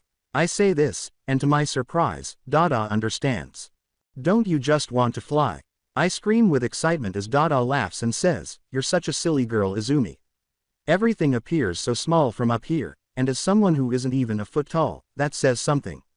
"Well, you are your mother's daughter, she loves to fly too," he says as he locks the door behind us. I look down as Dada's feet light on fire and climb up his legs, making his waist vanish in a mass of flames before blasting us into the air. We landed outside of a large building with a blue front and a yellow symbol on it, and I don't know what the white things on the front were. We entered, and Dada got one of those cart things, but before he even got me close to it, he wiped it down with a towel or something, and I moaned inwardly that whatever those things are, They make the cart smell weird, and Dad used like 3 of them. Dada must have known how much I enjoy flying because we stayed in the air for a lot longer than it should have taken us to get to the grocery store. As he loaded me into the cart, I looked around at everything and recognized some items, like those cup things that contained applesauce, which Mama and I loved. Then it got cold and we got ice cream, and Dada started laughing as he picked up one of the pints of ice cream and said, "Oh man, how did Ben and Jerry get Todoroki to do this?" He asked, glancing at the ice cream, which had a man with red and white hair on the front holding a frozen vanilla bean in one hand and a flaming cherry in the other. He laughed and put the pint in the cart, taking out his phone to take a picture before sending it to someone. I don't know why that was funny, but I enjoyed watching Dada laugh. When we finally arrived at the dreaded diaper section, Dada picked up a few different brands and said, "Look, they have Froppy and Uravity on diapers." I sighed, thinking it was like choosing your own handcuffs. Before presenting each one to me, he remarked, "I suppose it fits." "Okay, Izumi Froppy or Uravity," he said. At least this time, I knew who was on these. I glanced from pink to green, and then, after giving it some thought, I slapped my left hand against the railing. "Uravity." As Dada nodded and snatched up multiple packs of the Uravity diapers, I said. Before giving me a pack of diapers, he said, "You know what, I should take a picture." "Hold this for Daddy, okay Izumi," Dada said, as I stared at the diapers and gripped them as tightly as I could. "Look at Dada Izumi," Dada said, getting my attention right before a flash went off as Dada took my picture and then sent it off to Najire and Uravity. "Your cutest fan." Before sending it to Uravity, Izuku texted, "I think that's it, Izumi, let's head home." As we proceeded to the checkout, however, things didn't go as planned. I watched my silly dad transform into a more serious version of himself as he turned to the closest cashier and said, "Watch her." When someone screamed, Dada turned away from me and focused on the problem, which turned out to be that a guy was running through the store with a lot of green paper in his arms. I know that's dangerous because he could trip, and my dad was not happy about that. The cashier jumped to attention as he gave the order.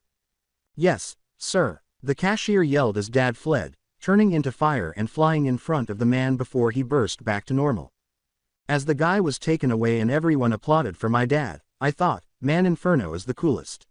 I don't know who he was referring to, but my dad was awesome, and he walked over to my temporary babysitter to pick me up. I couldn't hear what Dad said, but it seemed like the guy didn't want to be punished and fell to his knees.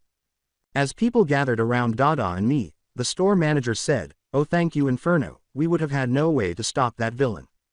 Before reaching into his pocket for his bank card, Dada said, no problem, it's my job.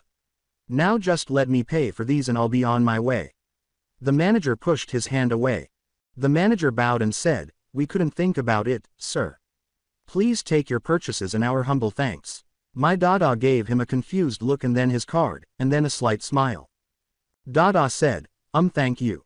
He left the store, stopping occasionally to sign autographs before launching the two of us into the air once more. The day went on like this for me and Dada after we got home, and after a while, Mama came back and picked me up as she floated around the house. "Did you have fun today, Izumi?" Dada put me down on the floor and left me to my own devices while he put everything away. This was my chance. "Mama really missed you." As Mama floated the two of us into Dada's lap and he sat smiling on the couch, Mama said, squeezing me to her chest, "I've heard that you managed to be a hero and babysit, preventing a market robbery. Is there nothing that you are incapable of?" Dada blushed as she asked, pinching his cheek. As Mama giggled and turned to face Izumi, Dada remarked, "I do what I can." "What do you think, Izumi? Can your mother pick them, or can she? You know this deserves a real response, but what should I say?" "Well, we're talking about Dada, so," Najire said as I glanced between them. "Dada." As Mama and Dada stared at me in disbelief, I laughed and Mama's eyes rolled to Izuku. "Izuku, what did you do? Why did she say your name first? That's unfair." As I watched them, I thought, Mama and Dada are so funny. Mama asked heatedly, prodding Dada, who laughed and admitted to doing nothing special. Every member of the support course was in a building frenzy, but none could match the manic energy produced by the unofficial leader of the support course, Mizuki Midoriya. She was working hard in a crop top and jeans, her auburn hair tied back into a single ponytail, and her eyes were focused on her invention. It was the UA High School School Festival, and no course was more excited than the support course. Her proud smile motivated her classmates. "This is going to blow my parents away," she exclaimed. "Man, she's really fired up." "Hey, have you seen Mr. Power Loader?" replied a girl. The Power Loader was located in Principal Nezu's office across campus. With a soft smile, Nezu exclaimed, "You can't be serious about having the two of them here. I don't know if the school can survive it." Power Loader yelled. As Power Loader shook his head, Nezu remarked, "Come now, Power Loader. It can't be that bad. Besides, you should be happy to see your former students." Although Power Loader knew it would be useless because Nezu had already made up his mind, he could only offer a compromise. "I'm telling you this now, Nezu. If you have all the two of them in one place, there's no telling how much damage they'll wreak. Trust me, I know, I was their teacher." As Nezu sighed, Power Loader emphasized, "At least have them followed and surveilled, if not for me then for the hundreds of other people here." He shook his head and said, "All right, I'll have them chaperoned."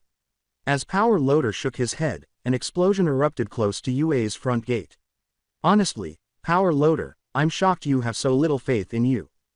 His voice was hushed. "It's too late."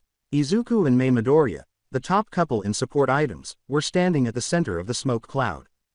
Izuku combed his long, shaggy green hair away from his face and coughed smoke. As Mei wiped batter and exploded frank fragments off her lab coat, Izuku remarked, "Okay, so maybe my new battery was too much for the cotton candy machine, but it's not like your infrared probe did much better on the corn dogs." Izuku was wearing sneakers and a lab coat over a t-shirt and shorts. He wore his long hair in an untidy ponytail. The lab coat was wrinkled, and his face was stubbled. With a competitive gleam in her eyes that her husband mirrored, Mei smiled at Izuku and said, "Touché, husband, but the day is far from over." Mei's lab coat was also wrinkled, but it was also smeared with oil, grease, and a few other unidentified stains. She was wearing loose-fitting camouflage pants and boots underneath that, along with a deep blue shirt. Izuku grinned eerily and said, "Quite right, Mei, there are so many more people our inventions can help, it's a plethora of guinea pigs." After giving it some thought, Mei smiled and asked Izuku, "So whose life should we advance next?" Mei pulled a big case out of the hovering cart behind the two carrying dozens of cases and exclaimed, "I think the candy apple stand could benefit from my baby number 3007, the Octo Arms." Until Mei approached the candy apple stand, it looked like a big case. "Thanks for stopping by. Care for a candy app?" Mei interrupted the student by leaping over the counter and pressing the device against his chest, causing it to unfold and wrap around his torso while 8 additional arms emerged from the device's sides. "WWH, what is this thing?" exclaimed the student. The student looked at Mei, then followed her instructions to start making more candy apples. "Don't panic, these are going to make your job so much easier. I've quadrupled your work output. All you have to do is perform your duties normally and the arms will take in the information and then mimic you. You'll be able to run this stall by yourself," Mei said. The arms came to life and started doing the same things after 2 repetitions. He remarked, "Wow lady, you're right, this is so much easier and faster." While Izuku kept his arms crossed, he snapped his fingers after glancing around and complaining, "That's luck is all." He pulled a case from the pile and opened it to reveal a plain-looking spatula, but Mei recognized the cutlery and pouted. "I've got it," he exclaimed. In an attempt to retract it, she yelled, "Hey, that's ours."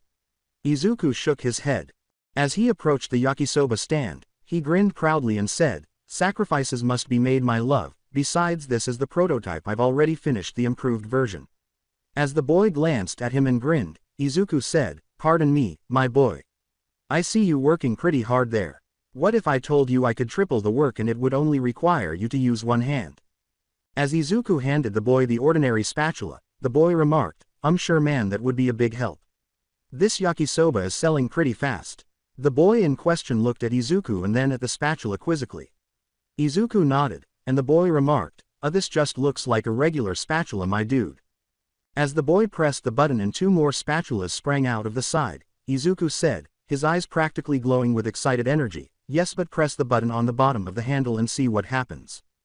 As the boy grasped the spatula and started tossing the yakisoba on the grill, he explained, "But that's not all, give the handle a squeeze and that will activate its turbo drive that will double the already tripled productivity it had." Its other attachments also started to flip and toss the noodles. "The best part is you can still have one hand to do other things." This baby also has a built-in thermometer in the handle to let you know exactly what temperature whatever you're cooking is. The surface is resistant to heats well above what any stovetop can produce. It's not dishwasher safe, but with the molecular coating it has there's hardly any effort to clean it. A couple swipes with a soapy towel and it's clean as a whistle. He said as the child grinned at the increased rapidity. He turned to face the other boy who had also been flipping yakisoba and said, "Thanks, Pops. You really helped us out." Then his junior hurried off, saying, "You can take your break if you want, I can flip this stuff by myself now." Izuku grinned as he made his way back to Mei. Mei smiled angrily as Izuku remarked, "And even better about that little invention is that it's not nearly as bulky as the octopack you have that poor boy wearing." As the two started distributing invention after invention throughout the festival, Mei remarked, "You're going down, Izuku. We have about an hour before Mizuki's presentation. Let's see who's the better science type." Power Loader looked around and said, "Where the hell are they?" Before Eraser had identified the various devices. As the two educators strolled through the festival, taking in the various devices, he remarked, "I think we can just follow the trail they left." Mizuku turned her attention to the field where her beloved creation would make its debut. As a number of students began bringing in large barrels, she responded, yes, this will work out just fine indeed." Their presentation was much too large for any of the gyms, so they petitioned for the arena where the sports festival is typically held. As more people entered the stadium, she said, "Just set those around the perimeter." As Mizuki grinned, a girl asked, "Mizuki, is everything ready?" As students dressed in costume entered the stage, she said, "Don't worry, I've got everything under control. Just have everyone in position." Mizuki put a headset on her forehead and entered one of the hallways that led to the waiting rooms, saying, "This will be for the record books." Izuku sat down beside Mei in the spacious auditorium, panting. He said, "You know I won, right?" While Mei sighed. Mei remarked, "As if my in-stock pills totally beat you." While Izuku laughed. He sighed and shook his head as he said, "Listen here, my sweat clean is the best thing that ever happened to a high schooler, though it does need a better name. I mean, even you and I use it after an all-nighter." He had a lot of names in his mind.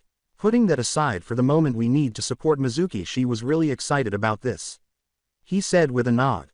As a boy wearing a toga emerged with a microphone for a mouth, Mei said, "Agreed, this discussion will be postponed for the moment." Lights were shining in the middle of the field. "Ladies and gentlemen, we the support course will be putting on a technological marvel illustrating the Titanomachy, also known as the battle between the Olympians and the Titans," the child stated prior to leaving the field. Several students pushed over plastic barrels on the opposite side of the field, causing tons of what looked like black sand to spill onto the field. "What is that?" Mei asked before the sand started to move on its own, and before anyone could see it, the sand started to form the city of Thessaly. Two mountains were formed at either end of the field, and a group of people sat atop each one. The Olympians were seated on the left end of the field, and the Titans were seated on the right. Each group was debating why they ought to be in charge of the universe. It was soon decided that only one generation could govern and that the issue would be decided by war. In the center of Thessaly, the students who were performing their roles gathered and started fighting. Using their props, each student imitated the strength of the god or titan they were playing. While another boy, portraying Poseidon, threw waves of water, which were merely blue hues of the black sand that comprised the landscape. The boy portraying Zeus threw lightning bolts with a pair of gauntlets that also enabled him to simulate flight by repelling himself from the ground. A massive scythe wielded by the boy portraying Cronus cut through everything. While other students playing the Hecatoncheires had devised devices that mimicked dozens of hands that threw boulders of the black sand, a boy playing Helios appeared to be able to produce beams of light from his hands as he blasted the Olympian army. The Titans were presumably imprisoned in Tartarus, as evidenced by the black sand that opened up beneath them and swallowed them as the battle came to an end. As the play came to an end, everyone in the support course bowed while the audience cheered. The young man who had a microphone for a mouth left again. Mizuki Midoriya emerged from the shadows, and as she did, her minidroid split to make room for her. Thank you everyone. I would just like to say this play would have never come together without the input of Mizuki Midoriya and her minidroids." Mizuki grinned as she turned to face the audience and saw her parents clapping loudly. Mei, Izuku, and Mizuki were able to talk during the intermission between the subsequent showings. Looking at a few minidroids, Izuku said, "So this is what you've been working on, is it?" Mizuki nodded, And he said, and you say this headset controls every single one?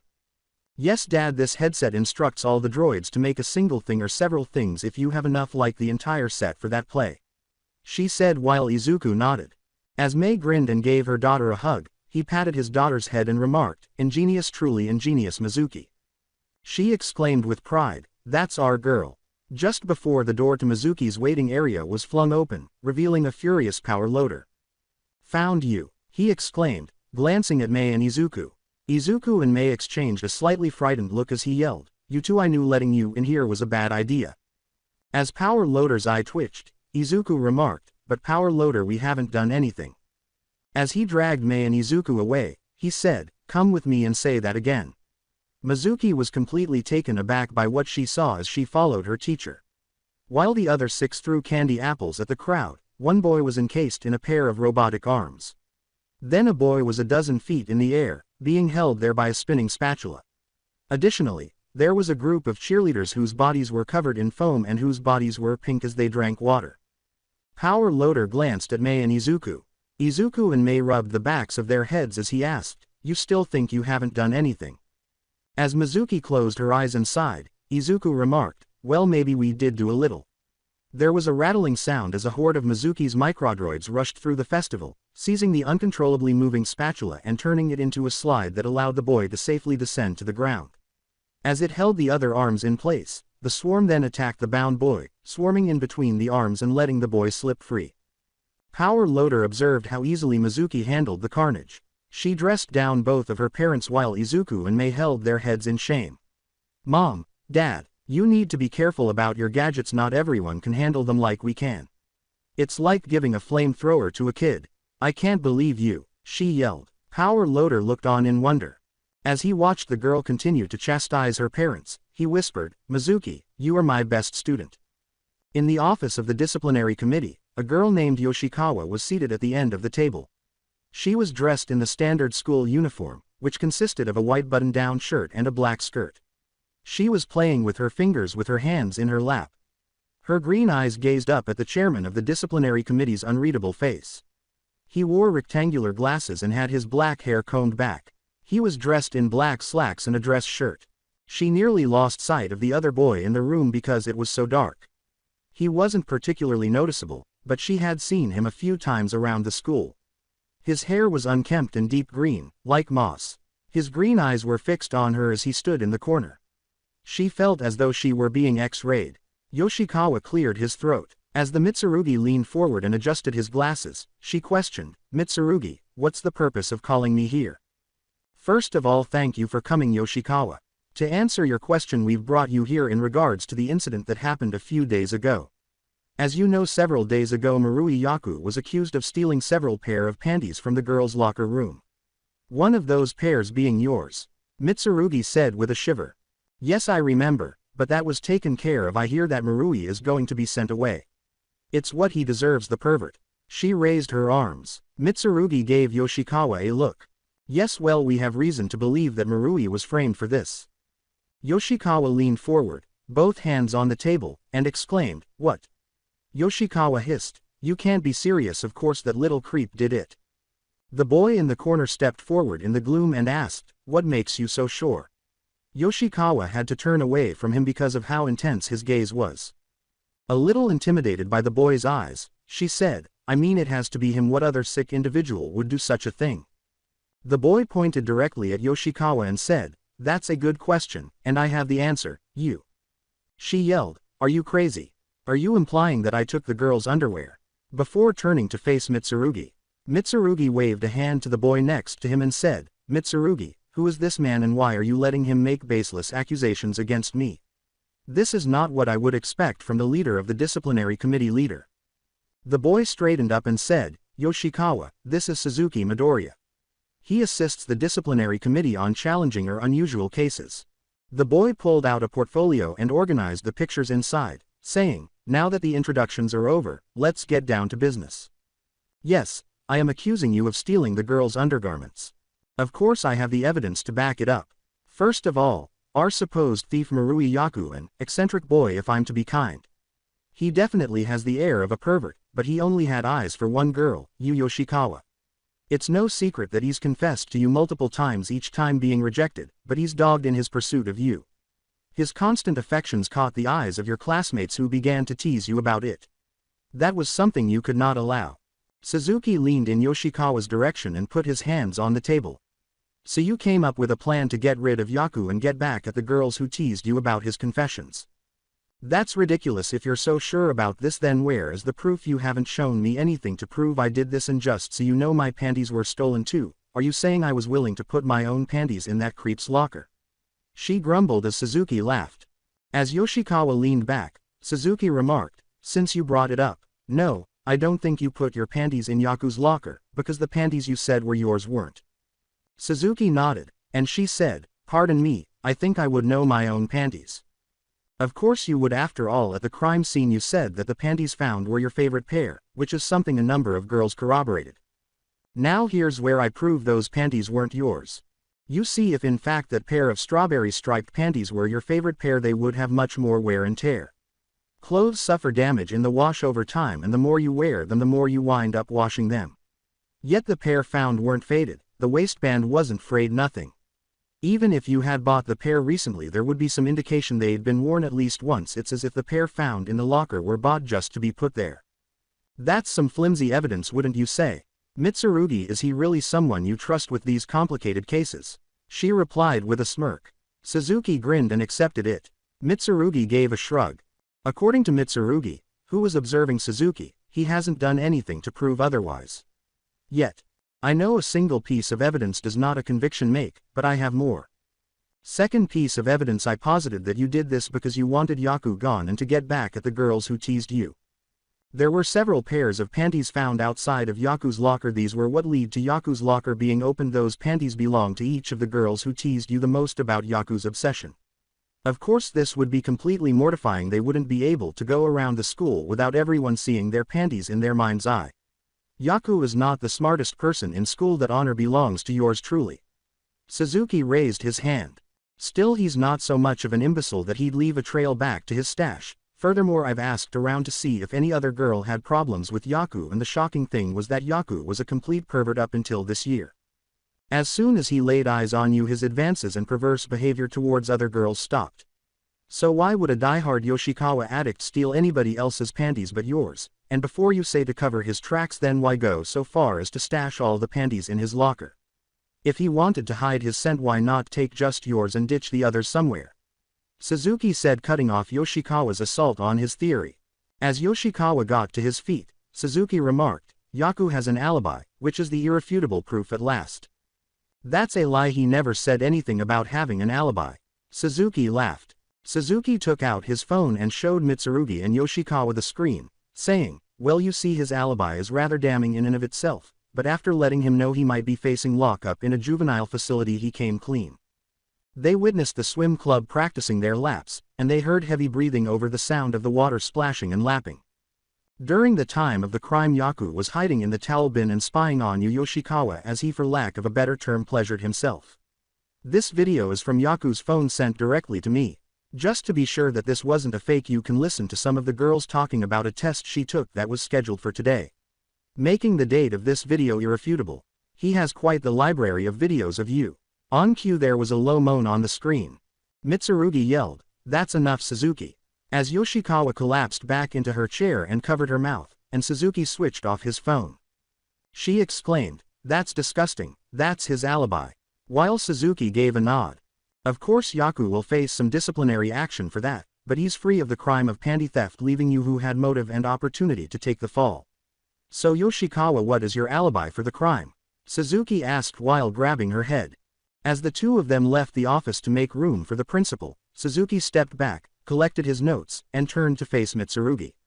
I just wanted him gone. Everyone kept teasing me, saying I should give him a chance or how cute we'd look together. The girls just wouldn't stop. I had to do something. She yelled. As Suzuki extended his hand, Mitsurugi remarked, good work, Suzuki. Mitsurugi nodded, and Suzuki said, my payment. As he gave Suzuki an envelope, Mitsurugi remarked, of course, here you are. As he left, Suzuki remarked, as always, pleasure doing business with you, disciplinary leader. The president of the Vice Student Council approached Mitsurugi as he was doing so. As Mitsurugi shook his head, Shiro remarked, "You pay him for this. He should be honored to assist us in these matters. The payment is a ruse, nothing more. He'd do this for free if it wasn't for his pride. I have no doubt that the only payment he really cares about is the thrill of investigation and the exhilaration of success." After leaving the school, Suzuki looked at the school pass, opened the envelope, and grinned. Suzuki was excused from class for the following month. It was based only on his timely completion of his coursework, which was hardly a requirement. He used this as payment to get out of classes that were pointless for someone like him. His classes were unable to provide the constant engagement he required. He went to the 52nd precinct after leaving the school grounds. He entered as though it were deserted. The old saying goes, "Walk into a place as if you own it." In Suzuki's case, this meant walking into a place as if no one else was there. To become invisible in the broadest sense of the word required practice and focus, but it worked for the boy, who was rarely noticed. Suzuki was not invisible, of course, but he could make himself invisible to people around him if he worked hard enough. He proceeded to an interrogation room after passing through the precinct. He grinned as he pressed his ear to the door and heard his father's voice. He approached the adjacent door and cautiously opened it just enough to squeeze inside. Suzuki could see a suspect in the back of his father's head through the one-way mirror as he stood behind 3 officers. He took out a notebook slowly, ready to write. Izuku Midoriya is a 35-year-old detective in the 52nd precinct of the Musudafu Police Department. As the man shook his head, Izuku said, "Come on Garin, you might as well admit it. You killed Kikyo Senji." "What are you talking about? Kikyo was my best friend's wife. Why would I kill her?" he inquired. Izuku shook his head and gave him a look. Izuku put a number of pictures from crime scenes on the table and said, "Well, I guess we'll have to do this the hard way." It was a blonde woman lying at the base of some stairs with her head twisted at a strange angle. Garin turned his head away. As Izuku set another item on the table, a plastic bag containing multiple letters, he questioned, "Why are you showing me this?" Izuku saw that Garin's face turned a little pale at the sight of them. Izuku remarked, "I see you recognize your handiwork." Garin shook his head. As Izuku looked at him, Garin stammered, I don't know why you mean." "Alright then, let me spell it out for you. There's your friend, your best friend Kenpachi. You two were inseparable until he got married, and suddenly your romantic feelings dropped the beat, but you know Kenpachi would never go for it even if he wanted to. He's married. You came up with the idea to get rid of his wife, but of course you don't want to hurt him any more than necessary, so at first you went with the soft approach of driving a wedge between the two, monopolizing Kenpachi's time, and while he's busy you give Kikyo threatening phone calls telling her to leave her husband." Izuku threw a page with the Senji Homes phone records across the table and said, "That's a lie, I did no such thing." Before continuing, Izuku retorted, "There were at least 3 calls every day from a payphone suspiciously close to your apartment. Of course Kikyo would never worry her husband like that, so she kept the calls secret, which you knew she would, but husbands can sense this kind of thing. You wouldn't know that having not been married. Being a married man myself, I can tell when my wife is troubled, and Kenpachi knew the same, though Kikyo never admitted anything, which was all part of your plan." Izuku commented that Garin looked like a fish in a shark tank. "Kenpachi's worried about what his wife is hiding and confides in you. You sit there and watch the two suffer, but you started to get impatient, so you upped the ante, sending letters to Kikyo. Sure enough, there were pictures of her to let her know you were serious and always watching. No doubt you expected Kikyo to dispose of the letters, but she didn't, and it was easy enough to get your fingerprints off them, though you were very careful with the cutout letters." Izuku continued while clenching his fists. "Still Kikyo persisted in holding onto your man, and finally you couldn't wait any longer. You made your move and killed her by pushing her down the stairs. Quite cliché in my opinion, but what do I know? I'm not a murderer," Izuku said as he slammed his hands on tabletop. "Kenpachi was my best friend. I loved him, but she was in the way. I didn't want to kill her, I just wanted to scare her. I went to her house to break in and trash it, but she was there and saw me. I couldn't let her get away. I grabbed her arm, and she swung on me. I let go and she spun off balance and down the stairs. It was an accident," Garin said with a low voice. Izuku gave a headshake. Izuku got up and left the door open, saying, "You're garbage, you destroyed 2 people's lives for your own selfishness. I have no pity for criminals like you." He told the 2 officers in the hallway, "Take him away." When Garin emerged in handcuffs, he noticed Kenpachi. As Garin screamed and yelled and had to be drugged away by the officers, Kenpachi spit in his face and left, saying, "Ken, wait, it's not what you think. I did this first because I love you." Izuku opened the observation room door, sighed, and turned to face Suzuki. Suzuki shrugged and put his notebook away as Izuku remarked, "I told you not to sneak in here." Suzuki handed Izuku a folder and explained, "I need the research and watching the best detective in action is a good way to get it. My latest solved case." Izuku nodded after flipping through it. He went to his desk, took out a drawer, and put the folder inside, saying, "The flattery was a bit much, but good work all the same." He nodded while glancing at Suzuki and into the drawer. Izuku leaned over and took out a thin folder, saying, "Case number 100. I didn't think you'd find this many cases to work in your school. I want to say I'm worried, but with your track record I doubt anything big will happen that you can't figure out." Suzuki nodded, and Izuku questioned, "This is what you're here for, right? A cold case of your own?" Izuku handed the case to Suzuki, who held it as though he had been given the Holy Grail, and said, "Well, a deal's a deal. You can look this case over when we get home. It's all yours." Suzuki nodded enthusiastically as Izuku said, "Remember, any breakthroughs you make, you bring them to me. You're not a cop, remember that." Izuku got up from his desk and said, "Good, let's go home." Prior to his first year of middle school, Suzuki had told his father that he wanted to follow in Izuku's footsteps as a detective. Instead of taking him seriously, his father made fun of him and promised to give Suzuki a formal cold case to work on if he could locate and solve 100 cases before the start of his middle school career. Suzuki seized the opportunity, and Izuku started teaching his son the science of investigation. She respected Izuku's method. He wasn't the best detective in Musudafu for nothing, but this was too much. He had the entire basement to himself for his investigations, so why bring it up here? And the worst part was that Suzuki had been taking after him as well. Setsuna, age 36, and number 15 Hero Lizardy, stood in the center of her house and bit her lip as she looked around. There were jars and beakers everywhere, papers scattered everywhere, and pictures of crime scenes on the walls. When she heard the front door open, she yelled.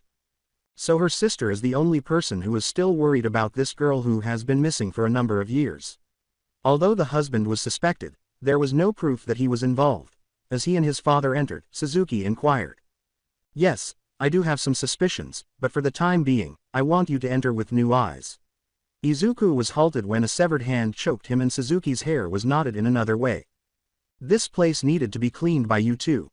As Izuku coughed, Setsuna yelled, "If this place isn't clean and crime-free by the time I'm done with dinner, you two will be the next crime of the century."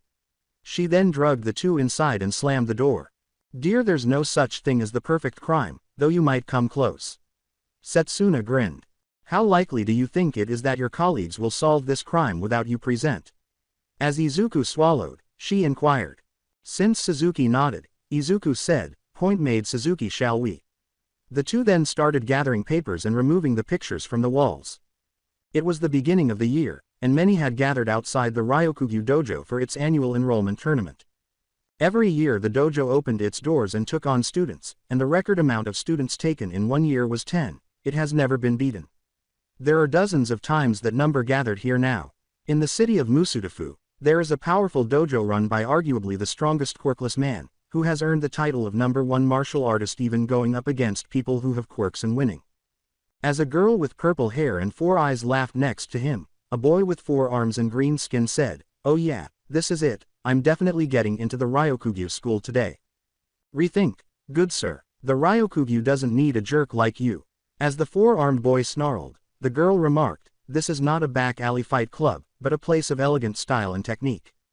Try repeating that to my fists once more," he shouted, lifting his fists above his head as the dojo's doors slammed open, and everyone, with the exception of the 4-armed boy and the 4-eyed girl, turned to face the figure between them.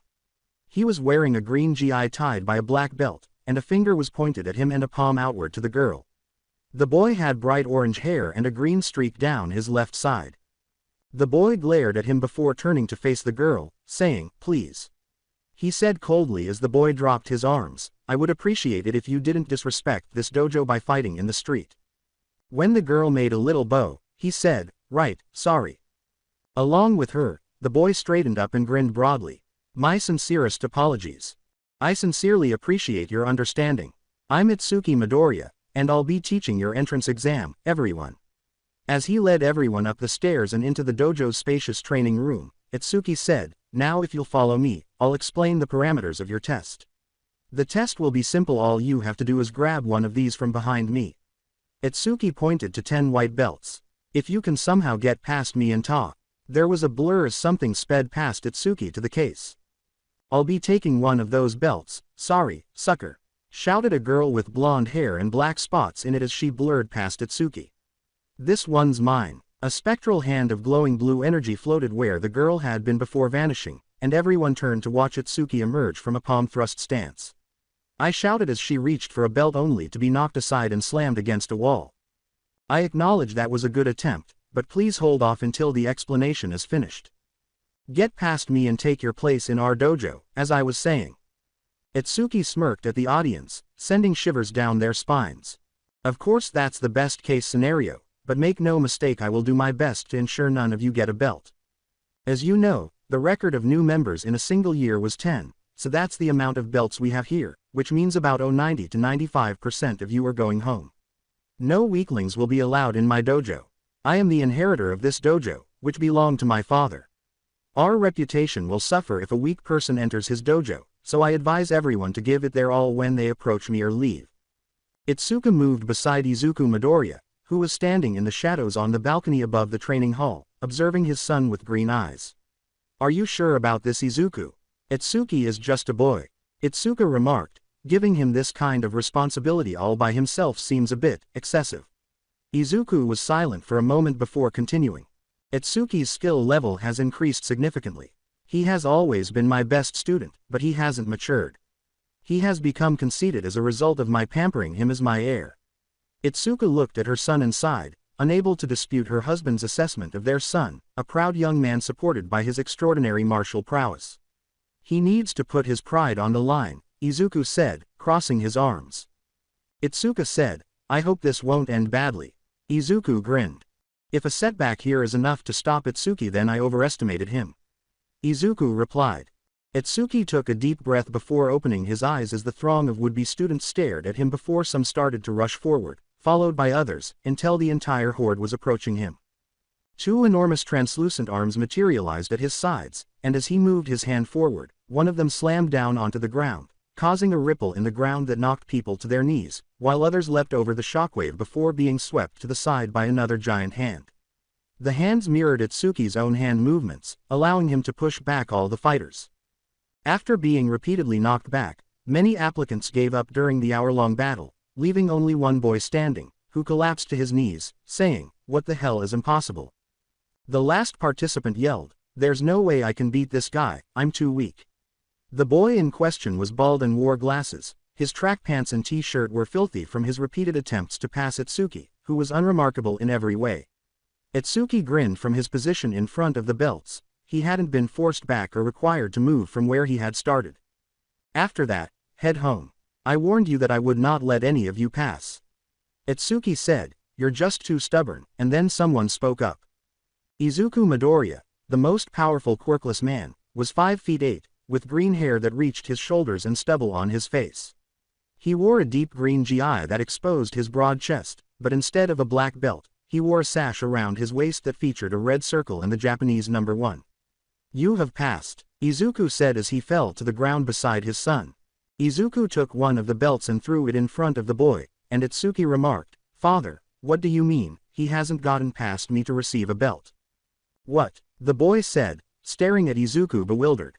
"You persevered despite acknowledging your weakness in the face of overwhelming odds. That's real strength. You are not as powerful as some others. You can still increase your power if you are aware of this and accept your weakness." Izuku turned to his son, who was not at all pleased, and remarked, "Those who don't see past their own strength and just keep going are doomed to fail. He's the weakest competitor, so you can't be serious, father." As Izuku turned to face his son, Itsuki yelled. As Itsuki shook his head, Izuku remarked, "And yet he's the last one standing. I think that means he's the strongest." "That is incorrect. You decide to change the rules because you feel sorry for this weakling, even though you told me I could do this test the way I wanted to," Itsuki said. "I reject that. Taking the difficult route rather than accepting favors from others is what makes one strong. Only strong people should be accepted by this dojo, which cultivates strong people." Isn't that why so few people are accepted and the entrance exam is only given once a year? Izuku shook his head and Itsuki inquired. Since you've always been strong, I can understand why you might assume that Itsuki is unaware of the difficulties faced by weaker people. Because it's easier for me, I only administer the tests once a year. I also only accept a small number of students so that I can fully focus on them and help them develop the skills I've taught them for the right purposes. I see a lot of myself in this boy as a child. Izuku turned back to the boy and said, the weak understand the burden of power, but the strong do not. Itsuki clenched his fists and gritted his teeth. This is unacceptable to me. You never treated me any differently, he yelled. I put in a lot of effort every day for this dojo and for you.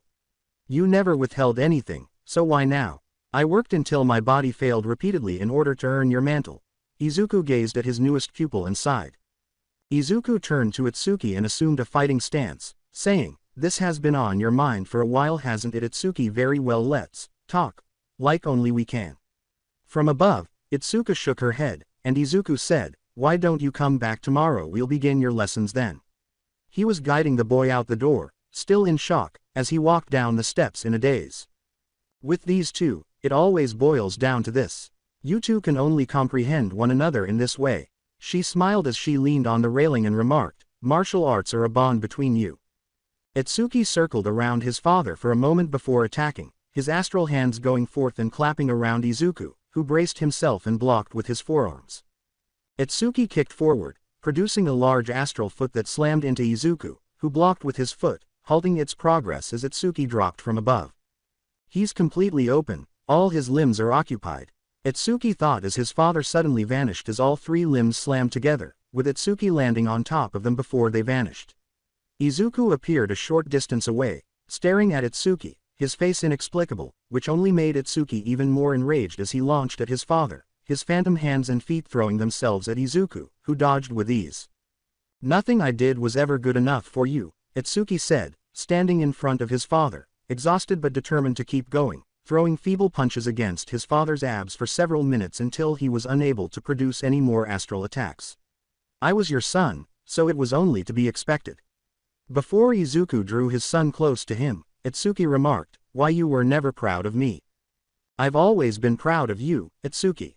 You've been a prodigy all your life. At your age, you were completely different from me. I was weak and feeble, and I didn't become strong until my master gave me an opportunity that no one else had.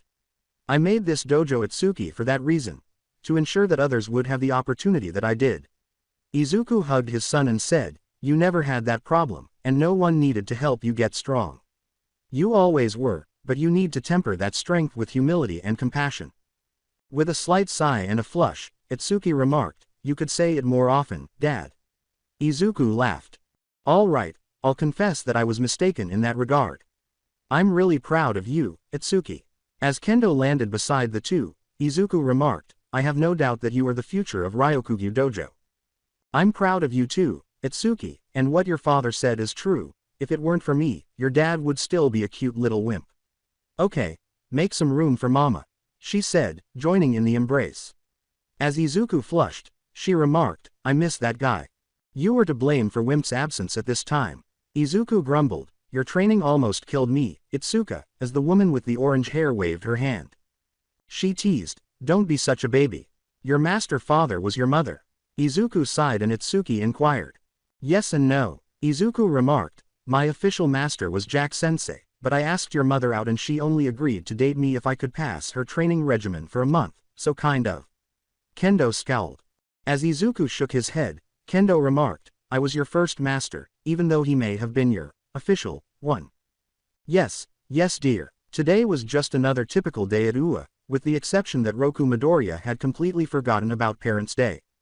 Twisting the long rabbit ears that hung down the sides of his head, the young man sat at his desk. Roku was a young man with a tall stature. He had lime green hair that extended to his rabbit ears fur. He had a smattering of freckles under his bright red eyes. Kiyoshi, one of Roku's friends, asked, dude, what's wrong? Roku glanced up at the girl who was older. As tall as Roku himself, Kiyoshi was an upperclassman in her second year at UA. She had olive skin and black hair. He groaned as Kiyoshi glanced at him and said, it's Parents' Day. I completely forgot. I don't see the problem. I mean, sure, having our parents here is pretty embarrassing, but you act like it's the end of the world," she said while seated at his desk. The statuesque woman Kiyoshi had a peculiarity that allowed her to change her skin into anything she touched. Roku's worried because his parents are super competitive and they want Roku to be the very best, but he's too laid back for that, so he keeps his parents from coming to Parents' Day every year. Roku turned to the individual who had spoken. He was a boy with sky blue hair and blonde streaks, a foot shorter than Kiyoshi and Roku, but his amazing body made Roku look insignificant compared to Chatterbox, his best friend and resident. As Kiyoshi rubbed her chin, he asked the boy, "Gee Mirion, do you think you could have broadcast any more of my secrets while you were at it?" As Roku turned away and refused to respond, Kiyoshi remarked, "You know you don't talk about your parents very much. Who are they?" "I mean, they're heroes, right?" As Mirion, the helpful young man, gave the answer, she said, "Oh come on, it won't hurt to tell us, right?" Mirio was kicked in the side and sent through a wall as a result of his permeation activating to prevent any damage to the classroom. Oh, his parents are Rabbit Hero Mirko and the Green Har. Whoa, really? Well, I guess I shouldn't be surprised. The rabbit ears should have been a dead giveaway. If you kept them up, I probably would have known sooner," Kiyoshi said while Roku sighed. He rolled his eyes and said, "That's why I don't want anyone to know who my parents are." Kiyoshi took a seat at the desk facing Roku. Roku sighed, thinking that since Mirion had revealed the truth, he might as well come clean. "Okay, spill it. Your parents are both like top heroes. What's the story?" she asked. "It's like Mirio said, my parents are really competitive. They're the top-tier red belt power couple, and they want me to be the best, and for a while I was. Up until high school I was the best in everything I did, but after a while I realized that shit sucked. I hated working that hard, so I just stopped.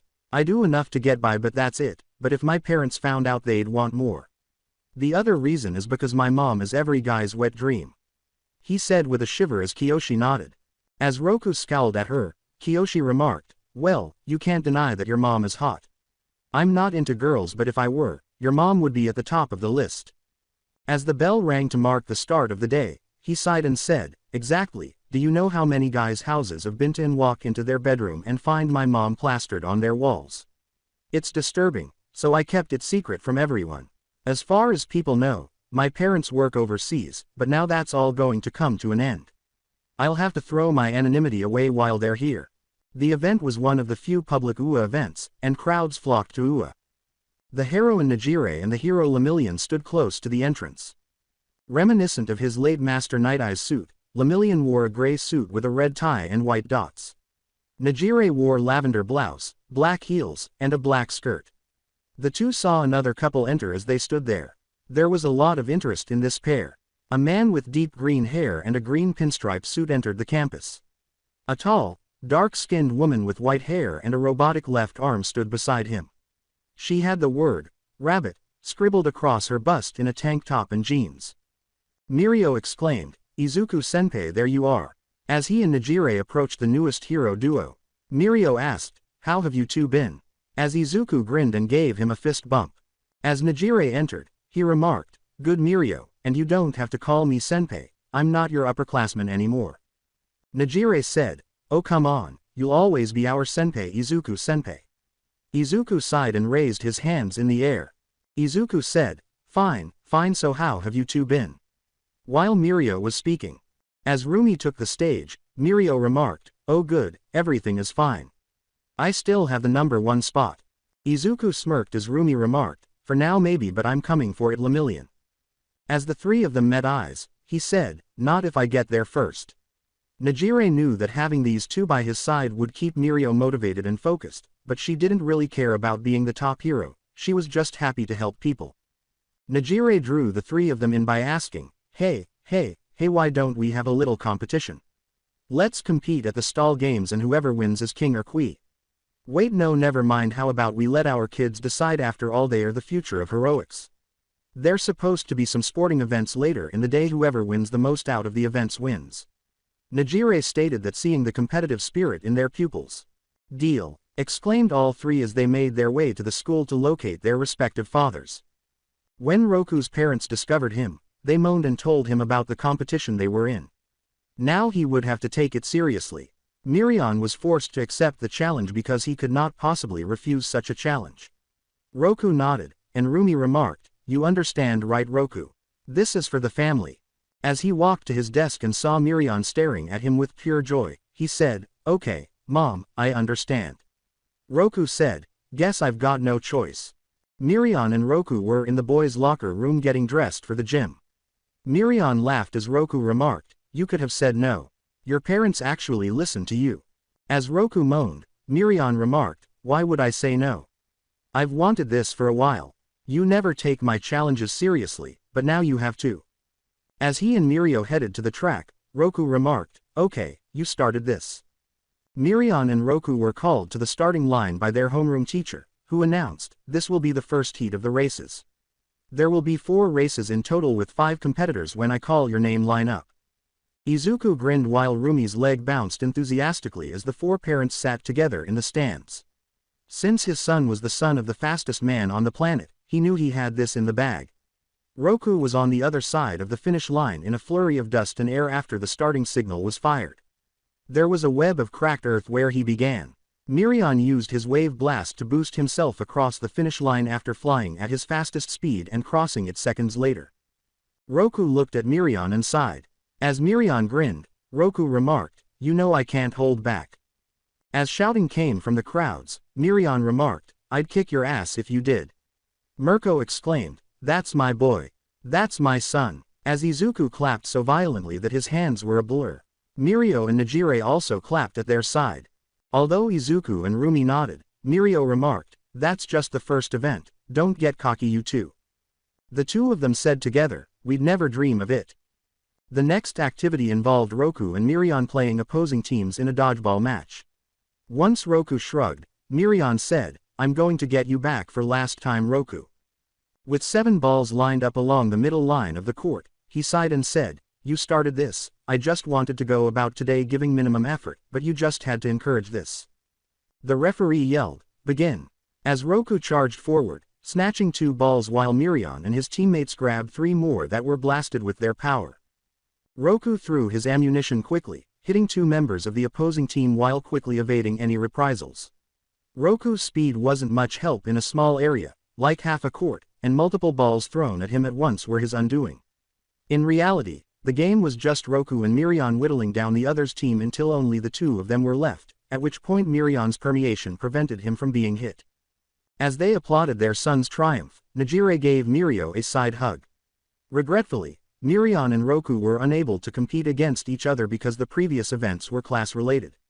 Since there was still no winner at the end of the day, the parents organized a final competition with the teacher's approval.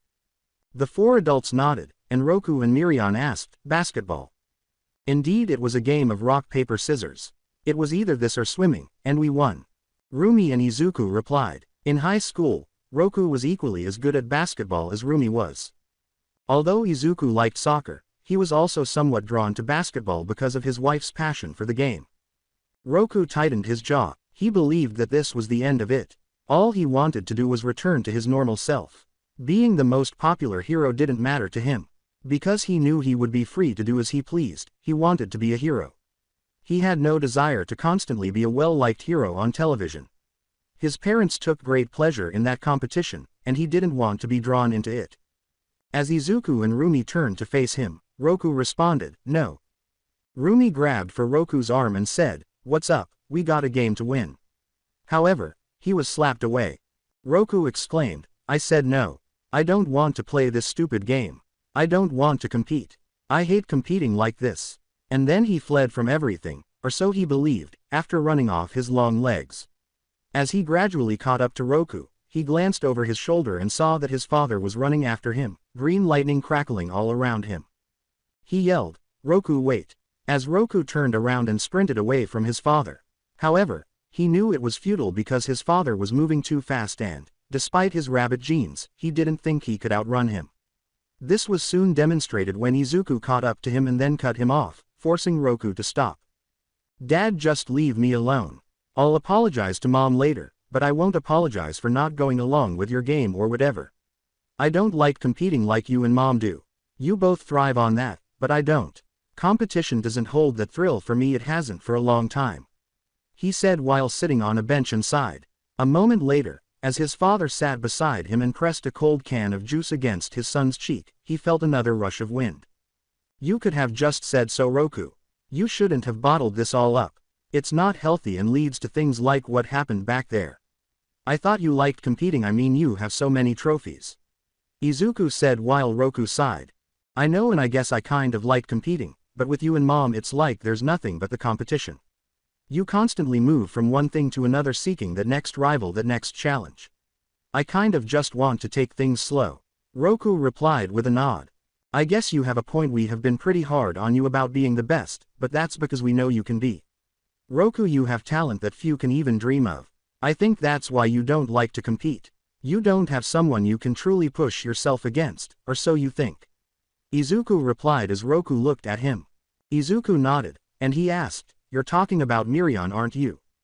But not just him, Roku. Every year new students come into UA and every day all of you get better and better. You need to put yourself out there more. If you think there's no one who can challenge you, you're wrong.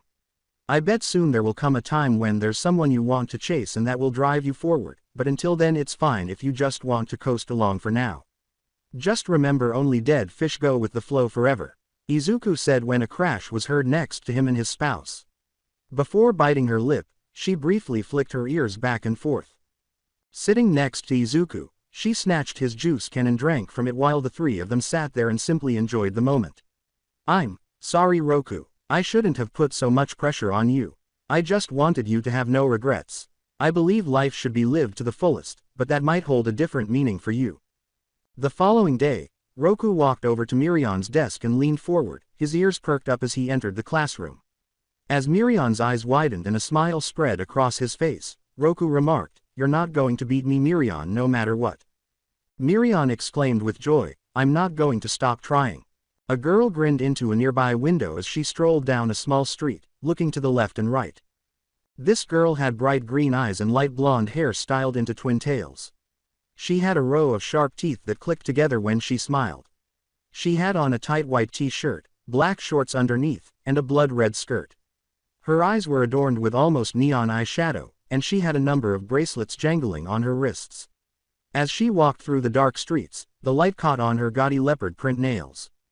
She saw several men staring at her as she was walking, but only one of them piqued her interest. Tall, he was as mild-mannered as they come. She is definitely her type. As she licked her lips, she pondered. She approached the man and pressed herself against his chest. She put her arms around his neck and said, Hey there, mister, care to have some fun? The girl put her finger to his lips, stopping his refusal. You no then. She pushed him back to a dark alley and whispered, Shush, come on, don't leave a girl hanging. As the girl reached into his pants, he yelled, ple please street stop. She opened her mouth to say, It's okay, I promise you'll like it, but her other hand violently grabbed her and pulled her back. A man said firmly, I think that's enough, Hanako. Hanako gazed up into the face of Deku, the most popular hero. Hanako scowled and looked down after their green eyes briefly met. Deku turned his gaze from her to the man leaning against the wall, who raised his hands and shook his head. Deku raised his hand and said, Please Deku sir, I didn't do anything, I promise. Shish, she just cam. Deku instantly reassured the man with a bright smile of his own, saying, I know it's okay, go about your day, citizen, and don't stop smiling. The man gave a small smile of his own before hurrying away. Hanako wrenched her hand away from her father's and exclaimed, Wow, I think he wanted you more than he wanted me, Dad. That was only because he allowed her to, of course. She was aware that she would never be able to free herself from his hold due to his strength. Without a word, Deku grabbed Hanako and threw her over his shoulder. As she was carried away, the girl yelled loudly. As Deku soared through the air and landed at a plain house on the outskirts of town, she yelled, No stop, I'm being kidnapped. The #1 hero is kidnapping me. When you were the father of a child whose mother was a psychotic serial killer, you had to deal with the situation as it was. No one would have imagined that the greatest hero would reside in a place like this. Izuku sighed and gently put Hanako on her feet. He pointed to her garish attire and remarked, I wish you wouldn't do things like this, Hanako. You're better than all this. Hanako gave an eye roll. Hanako entered the house, threw off her shoes, and tossed her bag in the living room corner. Like I care what you think. I'm just your dark little secret. Why not drop the pretense, Dad? The only reason I'm here with you and not in some orphanage or foster home is because you couldn't risk someone finding out that the great and honest Deku had a child with a supervillain. You're not my parent, you're my warden. As Hanako gritted her teeth, Izuku retorted, Hanako, that's not true. You're my daughter, and regardless of the circumstances surrounding your birth, I love you. As Izuku shut his mouth, she said, then why won't you act like it? Who besides me, you, and Uncle Toshi know who my mother is? As she approached her father, she said, nobody. That's what I thought. Not even Grandma knows who my mother is. What do you tell everyone anyway? Looking at his daughter, Izuku asked, or am I some pathetic child you saved in one of your rescues and took in because I had nowhere else to go? Am I just your new heir? Hanako yelled. Since Hanako learned about her mother, this had been an issue for a while. Izuku had dismissed her years-long curiosity, claiming he would tell her when she was older or simply changing the topic. However, Hanako persisted, and while he was away on a protracted mission, he broke into his computer and discovered all the data he had stored about Himiko Toga. It goes without saying that Hanako was enraged and insisted on seeing her when he returned. Izuku had declined, and Hanako had gone insane months after that day. She started acting out, skipping school, and completely changing who she was. Being a single father was difficult, and Izuku was at his wits' end because of her. Before Hanako stomped her foot, he said, You're my daughter Hanako, you mean everything to me. I don't know how many different ways I can say that I love you before you believe me. Her eyes turned blood red, and Izuku felt a pull in his body. I don't want you to say you love me, I want you to prove it. I want to see my mother. She yelled. He was unable to permit Hanako to reside in the city because of this. With her peculiarity, her outbursts could be lethal in addition to being noisy. Izuku was thrown to his knees, his neck twisting, his arm pulled up and twisted nearly to its breaking point.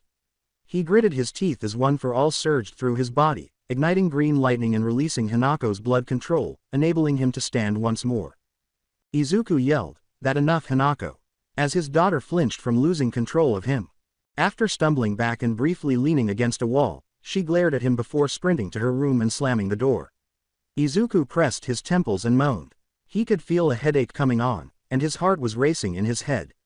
As he reviewed the previous few months' events, Izuku went to the kitchen and got a glass of water. As his phone rang, he drained the glass and said, I don't know what to do. Izuku moaned, praying he couldn't leave Hanako at this moment due to an emergency. Izuku noticed that it was Shoto when he looked at the caller ID. He replied. When Shoto's calm voice reached the receiver, Izuku said, Hey Shoto, how are you? Izuku was on the verge of swallowing when Shoto asked, Why is there a picture of you carrying a schoolgirl off into the night? Izuku yelled, That's not what it looks like. In the hopes that Todoroki would misinterpret. Izuku nodded and sighed as Shoto asked, I take it you had to collect Hanako from another almost crime scene. As Shoto remained silent, he said, Yeah, she was with some salaryman in an alley. I don't know what she was going to do, I'm just glad I got there in time. Izuku grinned and took a seat on the couch as Shoto said, If you want to talk, I'm willing to listen. Thanks Shoto. Things have been rough since she found out about her mother. Izuku replied. He was able to leave some details out but not all of them. Izuku nodded, and Shoto said, Oh, you mean Himiko Toga. Izuku sat up and exclaimed, Yashi wait how do you know who her mother is? He is aware that he never called Toga by name and that the best description he had ever provided of her was that she was an inmate who had been arrested for a series of assaults. It's kind of obvious Izuku. Just look at Hanako and then couple that with the vague truths you give about her. It's not hard to figure out. Still I'm sure that the only ones who know about Toga are myself, Bakugo, Ochako, and probably Sue. Shoto replied with a grumble. As Shoto made his assumption, Izuku responded, Well, Ochako always knew. I didn't know about the others. I'm surprised Kachan hasn't said anything to me about it, not that we speak all that often. So Hanako is asking about her mother and you don't want to tell her anything in the hopes it will protect her from that side of herself. Izuku nodded in agreement. Shoto chuckled softly as Izuku remarked, Yes exactly and Hanako doesn't understand that. She thinks I'm doing this for my own benefit. Izuku questioned, What's so funny? Izuku raised an eyebrow as Shoto remarked, She doesn't understand because you're wrong. Shoto shook his head, and Izuku responded, What do you mean I'm wrong? I'm just trying to protect her. Do you remember when we were in high school and you forced me to use my right side? I refused to do so because I rejected my old man's power, but you made me see that it wasn't his power, it was mine. You're doing the same thing to your daughter Izuku.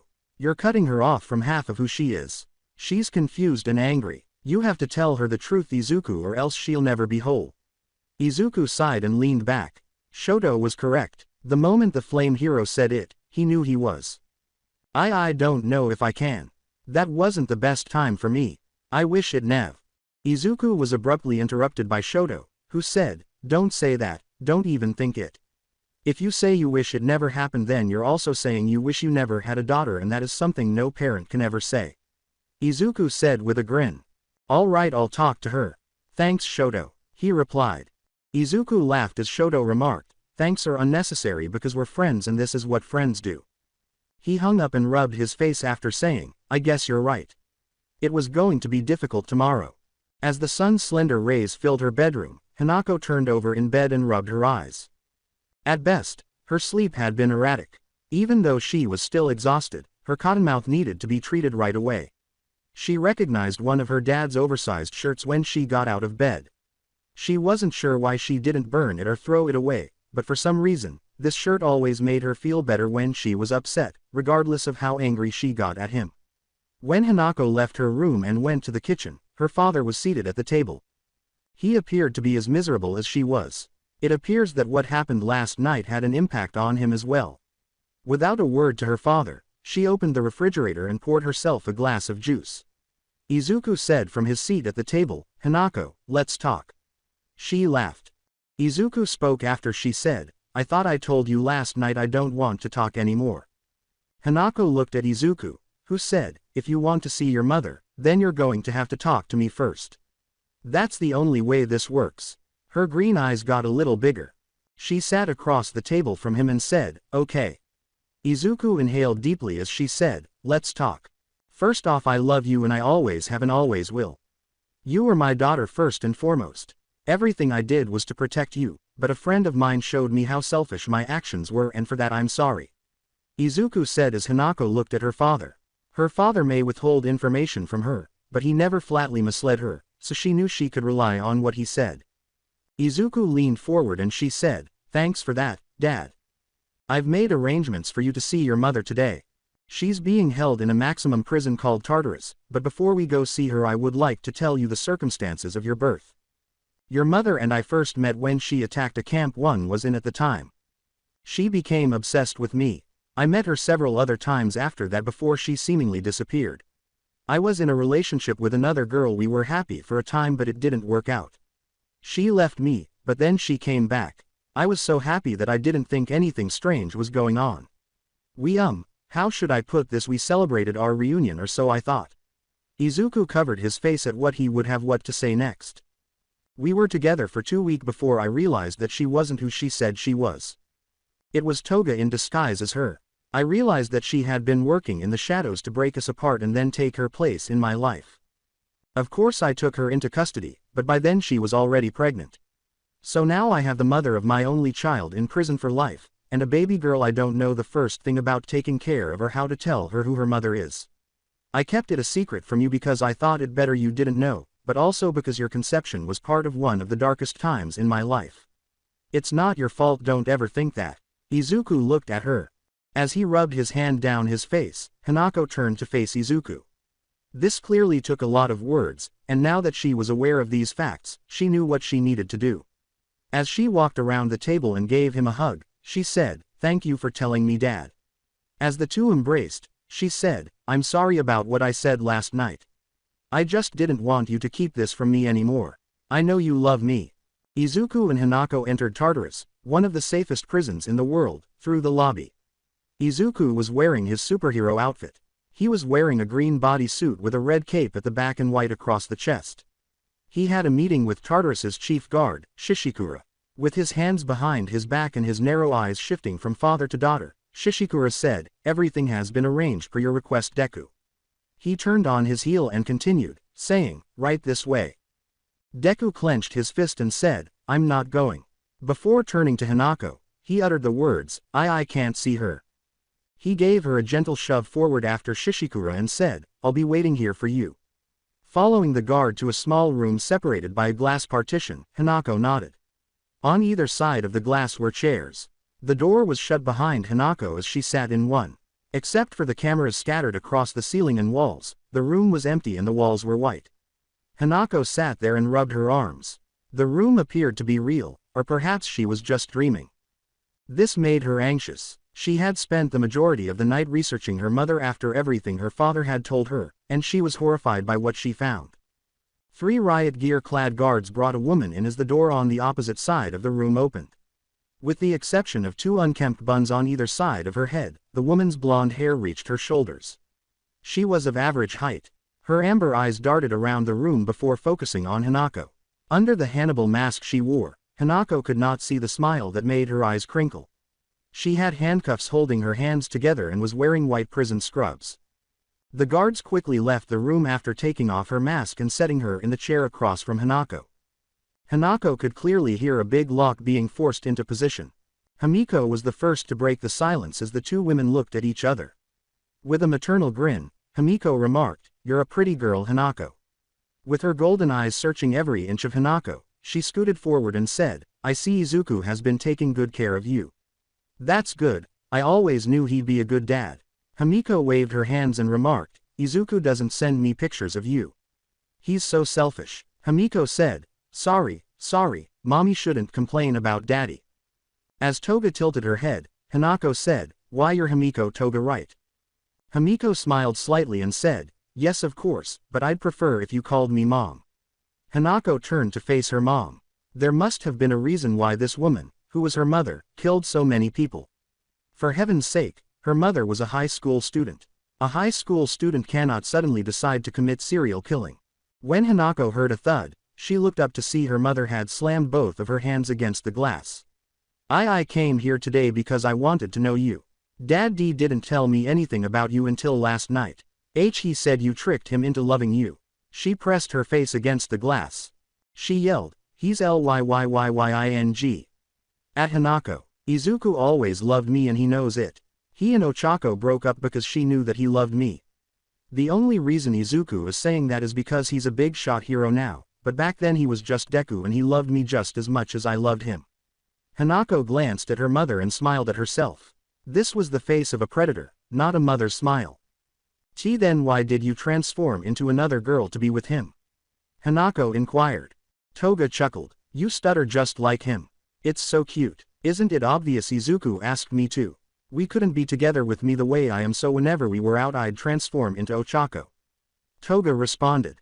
Hanako questioned, "If Dad loved you, then why did he arrest you?" Toga glanced at a camera and laughed. "I never knew you were such a practiced liar, Izuku. I think I love you even more now. Because he didn't want me around you. When he found I was pregnant he sent me to the hospital where Eraserhead was and he popped my disguise and arrested me. He thought he could keep you from turning out like me, that's why, but he was wrong, wasn't he?" Toga was staring at her child. As Hanako bit her lip, Hamiko remarked, "You're like me. You want to be free and do what you want, whatever you want, right?" She wanted to act out because she felt like her father was suffocating her and she wanted to be herself. Hamiko pressed against the glass and exclaimed, "You have me inside you, Hanako. You're my daughter. You're me and I'm you." Hanako slammed her chair to the ground as she got to her feet. She yelled, "No, I'm nothing like you." As she extended her hands toward the glass, Toga's limbs went from being rigid to bending in inappropriate ways, causing her body to jolt. Before her neck started to turn, she remarked, "So this is your quirk. I like it. You could kill so many people." Hanako tightened her jaw. She repeatedly chanted, "I'm not like you, I'm not like you, I'm not like you." As Toga's head started to turn in all directions, Izuku caught hold of Hanako and flung open the door. Izuku grabbed Hanako and turned her away from the glass, breaking her hold on Hamiko as he held her in his cape. "Hanako, stop, you're not like her, I promise you're nothing like her," he yelled. As she sobbed against him, he whispered to her, "It's okay, it's okay." She repeatedly whispered into his chest, "I want to go home." As Shishikura escorted Hanako out the door, he unclipped his cape and wrapped her in it, saying, "We'll go home, I promise I'll take you home, just wait outside for a moment." Toga sat up and rubbed one arm and her neck while coughing. She looked up into the green eyes of Deku the hero and said, "She's so strong, Izuku, but what else could you expect from our daughter?" As Toga grinned, he said icily, "She's my daughter, and no matter what happens I'll make sure she never turns out like you." Izuku pulled back, punched the glass, splintering its whole surface, and then turned around, saying, "You can't stop it, Izuku. No matter where she goes or what you say, she'll always be my daughter too." As he walked away, he heard Toga laughing and said, "I won't let that happen." Hanako and her father were landing in front of a doctor's office, and it had been a week since she had last seen her mother. Both Midoriyas inhaled deeply before letting out a little, ungainly laugh. As Hanako held onto her father's hand, Izuku remarked, "You don't have to do this if you don't want to." She smiled and pushed her father in the side, saying, "I don't want to, but we both need to." As Izuku grinned, she smiled and said, "Don't tell me the almighty Deku is scared of a little therapy." Izuku followed as Hanako moved forward, saying, "No, I just feel kind of silly coming here. I face all kinds of threats, and never needed this before, but now." As the two entered the office, she smiled and said, "This is my first time too, Dad, and I'm glad we're doing this together." A thin hand slapped it off, and for a moment an alarm went off. A blonde girl with vivid green eyes appeared from the covers of a large queen-sized bed. She opened the curtains beside her bed and stretched, gazing upon a stunning stone garden with immaculately raked white sand. The 14-year-old Hanako Midoriya is the only child of Izuku Midoriya and Himiko Toga. Wearing a tank top and underwear, Hanako slipped out of bed. With a broad smile on her face that displayed a variety of pointed pearly whites, she skipped to her bathroom. Prior to taking a shower, Hanako completed her morning routine. Given the special nature of today, she had to look her best. Today, her father was returning home.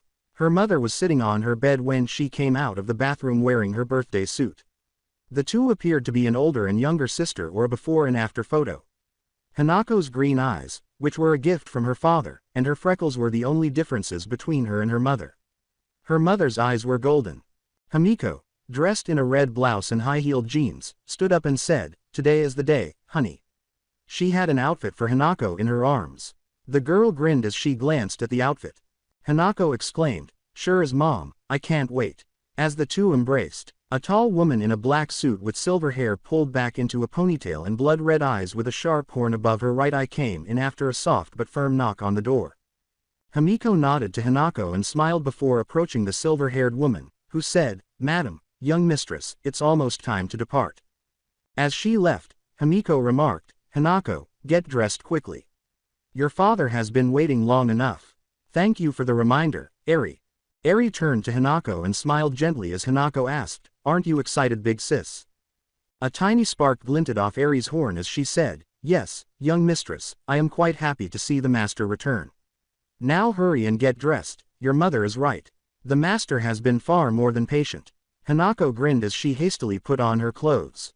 Her mother had chosen a long-sleeved shirt with stripes of black and white and a modest red skirt.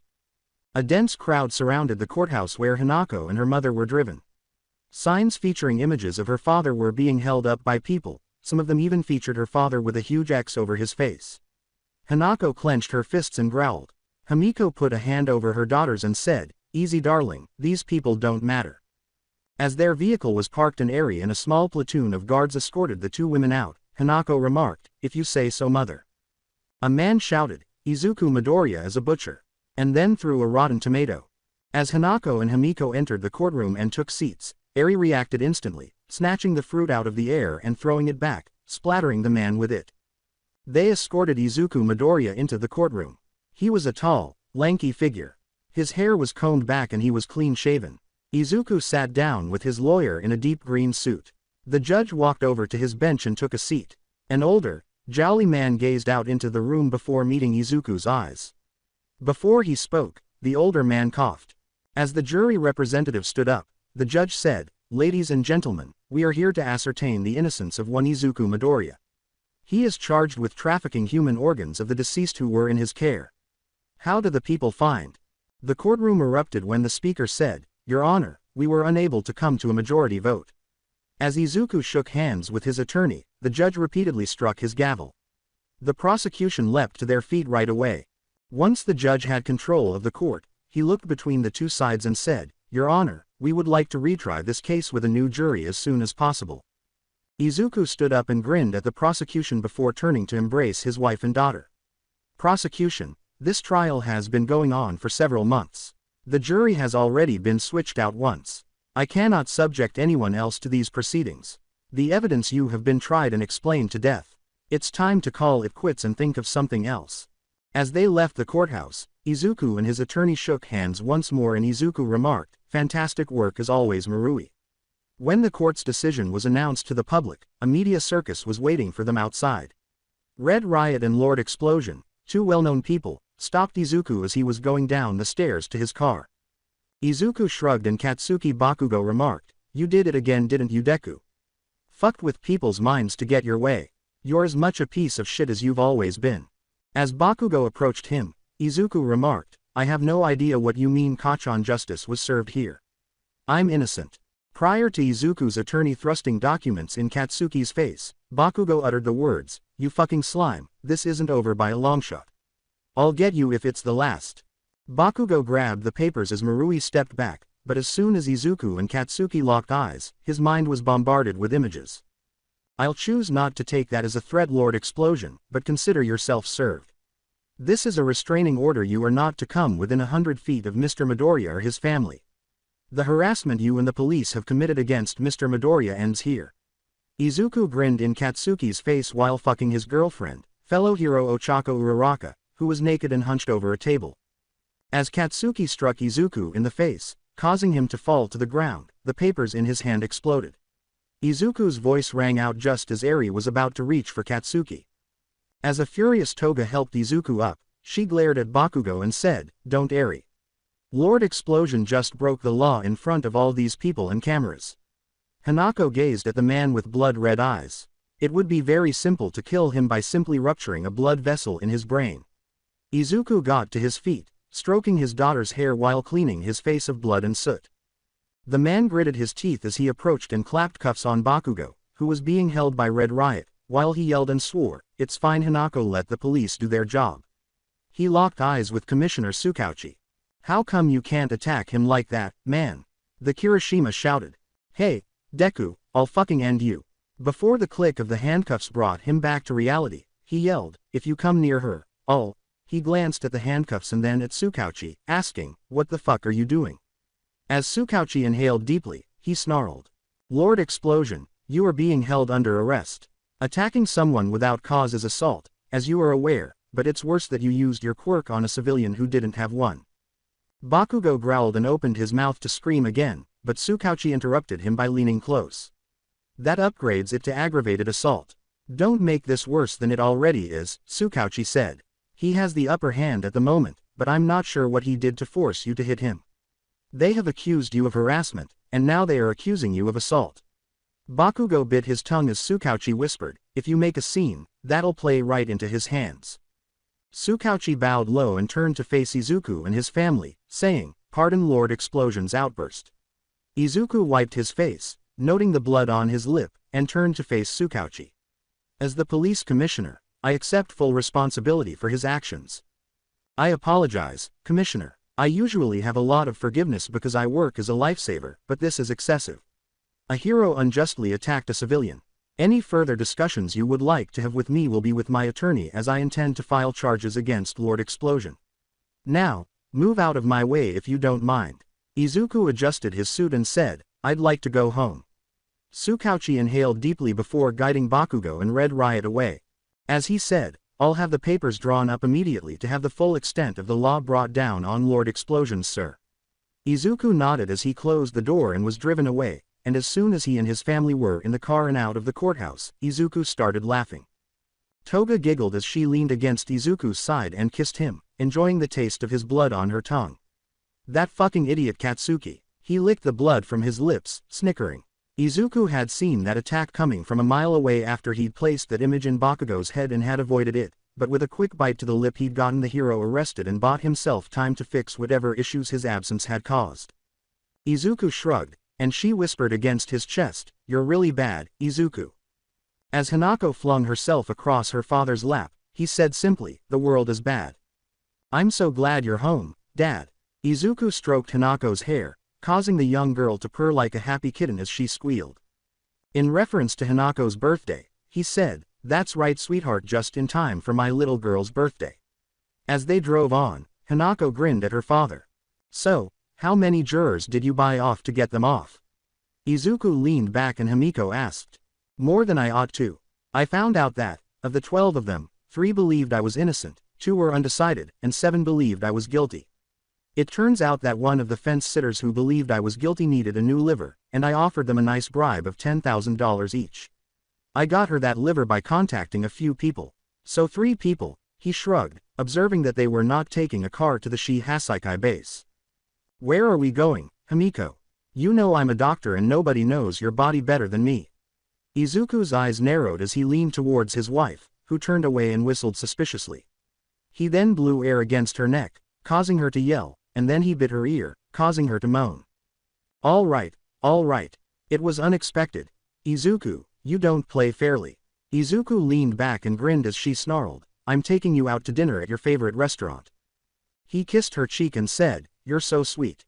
Eri and his bodyguards followed Izuku and his family into the deserted restaurant, where the chef owner was seated at a table. Mr. sitting with Toga and Hanako to his left and right, Izuku grinned and said, "Midoriya, your table." "I told you to just call me Izuku, Aizen. How is the lung doing?" Izuku inquired while Aizen inhaled deeply. "Working diligently, sir. For you and your family, I have prepared my entire course." Before departing, Aizen said, "It will be here shortly." Eri moved forward as he did so. Izuku turned to face her, and she said, "Boss, I know it's not proper, but the men and I have prepared a gift for you as well." "Oh," he said, "this is the reason your handoff went bad that night, boss," as Eri pulled her finger to have 2 of her men drag in another Hasaikai member. The man was covered in blood and had one eye swollen shut. As Izuku eyed the man and inhaled, she said, "He betrayed you. All of you Hasaikai members swore allegiance to me. They became my kids, my family, and drank from my sake cup. What made you betray your family, then?" As he breathed through a broken nose and a tear fell from his eye, Izuku asked the man. "I would never betray you because I love you, boss. I didn't mean what I did for you. It was intended for her. I wanted her out of the way," he yelled, gazing at Eri. "I was confident that I could replace her and perform better. Pops, please know that I would never intentionally harm you. That night, you weren't supposed to be there." Izuku tilted his head sideways. "You never managed the exchanges. Therefore, I am to blame for your jealousy and greed, which almost led to my incarceration and separation from my family. What an idiot you are, son. Normally, I would have you brutally murdered, but since we're in an Ali's restaurant, I don't want to offend his establishment. I'll let you die kindly because I don't want you to remain in a trunk and perish from the heat." Izuku said, "Donate his clothes and thank you all for this." Eri put a hand on the man's head, and in an instant, he was gone, leaving only his clothes. As he turned to continue celebrating his daughter's birthday and his freedom, Izuku grinned and said, "This is what family does for one another." During their meal, Izuku made a phone call. He didn't tell anyone what it was about, which wasn't odd, but he did reveal that it was about a gift for Hanako, which thrilled the girl a lot when they got home.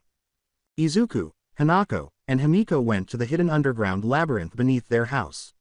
They arrived outside a locked door with 2 guards outside. Izuku nodded to his men as the door was unlocked and opened. After a moment, the older blonde smiled and nodded, "Okay, I'll let you have your little father-daughter moment. After all, I've got something special planned for you tonight," she whispered before leaving with Eri. A naked blindfolded woman with her hands chained to the ceiling and her feet spread apart and chained to the floor was hanging in the room where Izuku and Hanako entered. "Happy birthday, Hanako." Izuku approached, ripped off the blindfold, and locked eyes with Ochako Uraraka. There was a moment of recognition before Ochako screamed and attempted to attack Izuku. "Please let me leave. I can't stay here any longer. Katsuki will kill you for it." Before Izuku gave her a backhand, Ochako yelled, "Keep quiet. Katsuki will not do anything at all." Izuku said, "Now Hanako Uraraka here is going to be your training partner. He's too busy rotting in jail for the night at least, and that will give us plenty of time." He then proceeded to a table and unfolded several surgical instruments, the first of which was a scalpel. "I'll be teaching you where to use your quirk most effectively because I know you haven't been able to train while I've been away. Closing blood vessels, twisting veins to shatter bones, and all that good stuff, but I believe a visual aid is necessary, don't you? Izuku inquired, and Hinako responded with a broad smile and a forceful nod as she approached her father. Thank you, Dad, for the gift, she yelled joyfully, and Izuku turned to face Ochako with a sly smile. As he approached Ochako, who trembled and flinched away from the blade, Izuku whispered, now hold still, wouldn't want to nick something important. Izuku pressed the blade against Ochako's arm and said, just think of Kachan. He made the first incision and Ochako started to scream. You're very welcome, sweetheart, now the first thing we do is remove the skin. Kirishima was outside with his car ready to take the blonde home, and the two rode in silence as they arrived at Katsuki's house. He and Red Riot entered, and as they turned the corner, they stopped at the gory scene in front of them. Katsuki left the jail cell where he had been held overnight. Tsukauchi had managed to get him kept isolated and only stayed overnight, but that didn't help with the charges he would face later. Here's your pound of flesh. Katsuki collapsed to his knees, tears streaming down his face, while Kirishima vomited. Ochako was hanging from a meat hook in the center of the room, her body stripped of its skin except for what was on her face, her organs arranged beneath her in a circle, all of them immaculately cared for, and a simple missive stapled to her chest. Deku. Ibusaki Midoriya was supposed to get up early on Sundays like every other Sunday in order to get ready for church, but this was not the case for him. Ibusaki had gone to church with his mother for the majority of his life, but his father never did. He had asked his father on multiple occasions over the years, but he had either dismissed the question or made up an excuse, which he was grateful for. As a growing teenager, he had things on his mind that he knew his mother wouldn't understand, but his dad would, so he had to do this today, even if it meant disappointing his mother. When Ibusaki left his room, his mother was sitting in the living room with her Bible on her lap, and she noticed that her son was not wearing any clothes. Ibusaki, what's wrong? Why aren't you dressed? She asked, referring to his green hair, which was thick green thorny vines, just like both of his parents, but he went one step further. As she approached to touch his forehead and discovered that he was fever-free, she inquired. Ibusaki gently clasped his mother's hand. He looked at his mother, who took a deep breath before letting go, and said, Mom, I don't want to go to church today. Her eyes were a little dim. I believe you ought to give Ibusaki another chance. This is an essential component of our religion. Abara looked at her son, who was feeling his will wane a bit, and said, please go get dressed or we'll be late. Coming around the corner wearing All Might pajamas and a muscle shirt, Izuku said, come on Abara, let him have this. You've been taking him to church ever since you gave birth to him, he said. As Abara gazed at her husband, Izuku remarked, I'm sure God will forgive him if he spends one day doing his own thing. Izuku will benefit from this. As the two parents looked at each other, her dark eyes met Izuku's, and Izuku smiled. Maybe you should come too, for once. Abara turned somewhat pale, then glanced between the two men and sighed. Sure thing, I'll get dressed and go down to the church and read them a volume or two of my good book. Izuku recoiled at the loud bang as she gathered her belongings and walked out, slamming the door. Very well then, I'll be going. Well, that will come back to haunt me. Anyway, have a great Sunday, Sake. Izuku gave his son a shoulder pat and started to leave, but his son grabbed his arm instead. Dad, may I speak to you? Izuku raised an eyebrow and shrugged as Ibusaki spoke.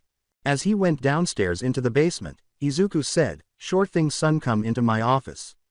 Ibusaki, who had only been down here doing laundry, looked around. His father was a manga creator who had created a superhero manga about a boy who didn't have a quirk but was given unimaginable power because of the boy's idol's kindness. The manga was a hit when it was first released, and according to his father, it would soon be turned into an anime. So what's up, Sake? Izuku asked, turning on his computer and displaying a page sketch, which he started to edit before inking. As Izuku's pen swerved across the screen, Ibusaki swallowed and sat down, sweating and his heart thumping in his chest, but he steeled himself. Dad, I think I'm in love. Fuck. Izuku swore and corrected the error before turning to his son.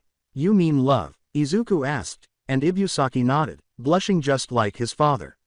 Izuku rubbed his head and swallowed. Well, congratulations, I suppose. There's something about being in love. I still love your mother in spite of her fervor, and she still loves me in spite of my atheism. I believe that's the reason she loves me.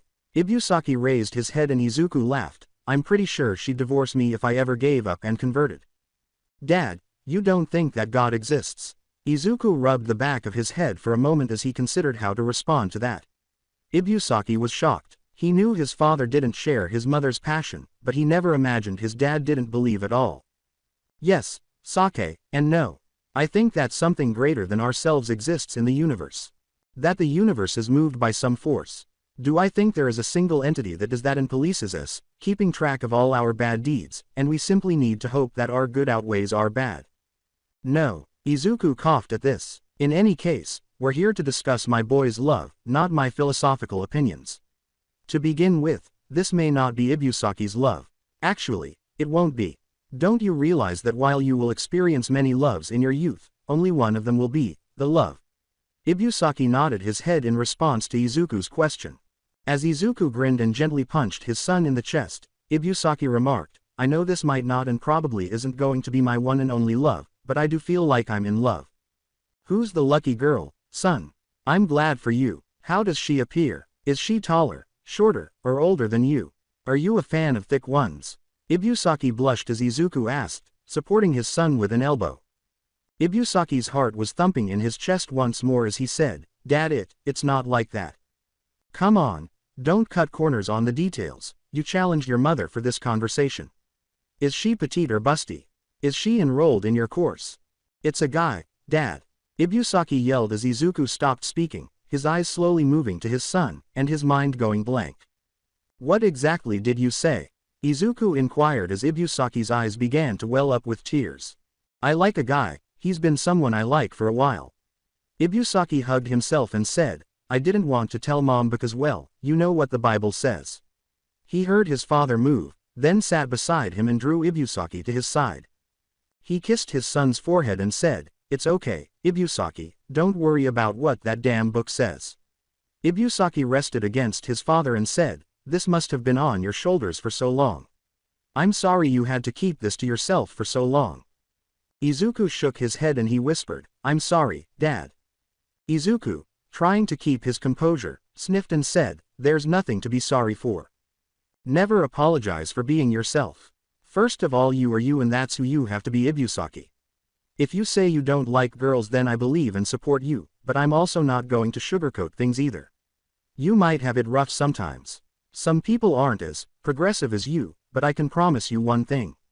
The first is that I and your mother accept you as you are. Your mother is religious to a fault, but when it comes to you nothing else matters. Izuku was leaning back. He didn't consider this among all the things his son would say to him. To be honest, he wouldn't have been shocked if Ibusaki had admitted to using drugs, but this was a different story. Yes, he had occasionally worked on BL issues during his career as a manga artist, but that was fiction. This was as real as it could get. So what's he like? Izuku inquired, unsure of where to take this. Ibusaki enjoyed the effort, but he laughed at his dad's obvious discomfort. His mother might have something to say about this, he could only speculate. Ibusaki blushed as he thought about his crush, saying, He's kind of like you to be honest. He's a serious fanboy and runs the Lemillion fan club at school. He's a total fan over that guy. I'm kind of jealous. At what his son had said, Izuku was also flushed. Izuku looked at his son before he had an idea. I'm happy for you, son, and there's nothing wrong with liking superheroes. I mean, it was my reason for being when I was your age, and now it supports us and your mother as a hero, so there's that. Izuku went to a filing cabinet, took a key from around his neck, and used it to unlock it. Wait right here, I think I might have the perfect icebreaker for you. Ibusaki was aware that his father stored special issues of heroes he admired there. Other than the fact that those matters were important to him, he had never thought much about them. Izuku rummaged through several comics before removing a specific one. Izuku handed his son the plastic-sleeved comic and said, I finally found it. I really should order these guys again, but that's something for another day. Ibusaki, I present to you Lemillion issue 1 signed by the hero himself. Even Ibusaki, who was by no means a comic book enthusiast, understood the importance of what he was holding. Ibusaki, who knew his father also owned a signed copy of All Might, said, Dad, I can't take this. It's priceless. As he held one of the most expensive comics in Japan, Izuku waved his hand in contrast to his son. As Ibusaki shook his head, Izuku rubbed his nose and said, Don't worry about it, Ibusaki. Lemillion and I have a long history together.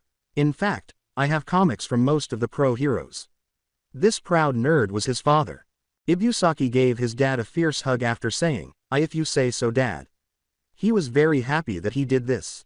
Izuku looked down at his son, ruffled his hair, and dropped the other shoe, saying, "Careful son, that comic is in mint condition, and the love of my boy's life deserves the best." Ibusaki nodded and sighed, "You know we have to tell your mother though, right?" Izuku nodded as he said, "I know Dad, I just don't know how she's going to take it." Although Abara's religion was central to who she was, he knew, or hoped, that his wife was more tolerant than the good book. He assumed that time would tell, but for the time being, he and his son would simply savor this moment since there was nothing else to ruin it. An hour later, Abara returned home and noticed that neither her husband nor her son were present. Before she heard them conversing in the basement, she remarked, "They're probably out goofing off." After setting her belongings aside, Abara went downstairs and discovered her husband and son reading comic books. Abara asked, "So is this what was so important you decided to skip out on service?" Izuku was lying on the ground with his head propped up on a pillow, looking up from an All Might comic, while Ibusaki was lying on his stomach with a Lemillion comic. She would have stopped to snap a photo of this adorable scene if she wasn't so irritated by what they did this morning. Izuku turned to face his son, who sat up after swallowing. Ibusaki turned to face his mother and then his father, who sat up and nodded his head. "Mom, I have something to tell you." Abara sighed after glancing at the two men for a while. She walked further into the room and sat down in Izuku's work chair, saying, "Well, what did Ibusaki? What do you need to tell me?" Ibusaki inhaled deeply before continuing. As the room fell silent, Ibusaki said, "Mom, I'm gay." Abara's face flashed several different looks before settling into a neutral expression. Abara stood up and came over to give her son a hug after saying, "Ibusaki, I can't say I approve of your choice of partners, but you are my son and I love you. Nothing will stop me from loving you, I promise you that, and I'll pray for you." She kissed his forehead and whispered, "I love you, Sake." With a smile, Izuku also joined in the embrace. Izuku whispered, "See what I told you, son. We're both here for you." I will continue the story in next part. Till then, bye bye.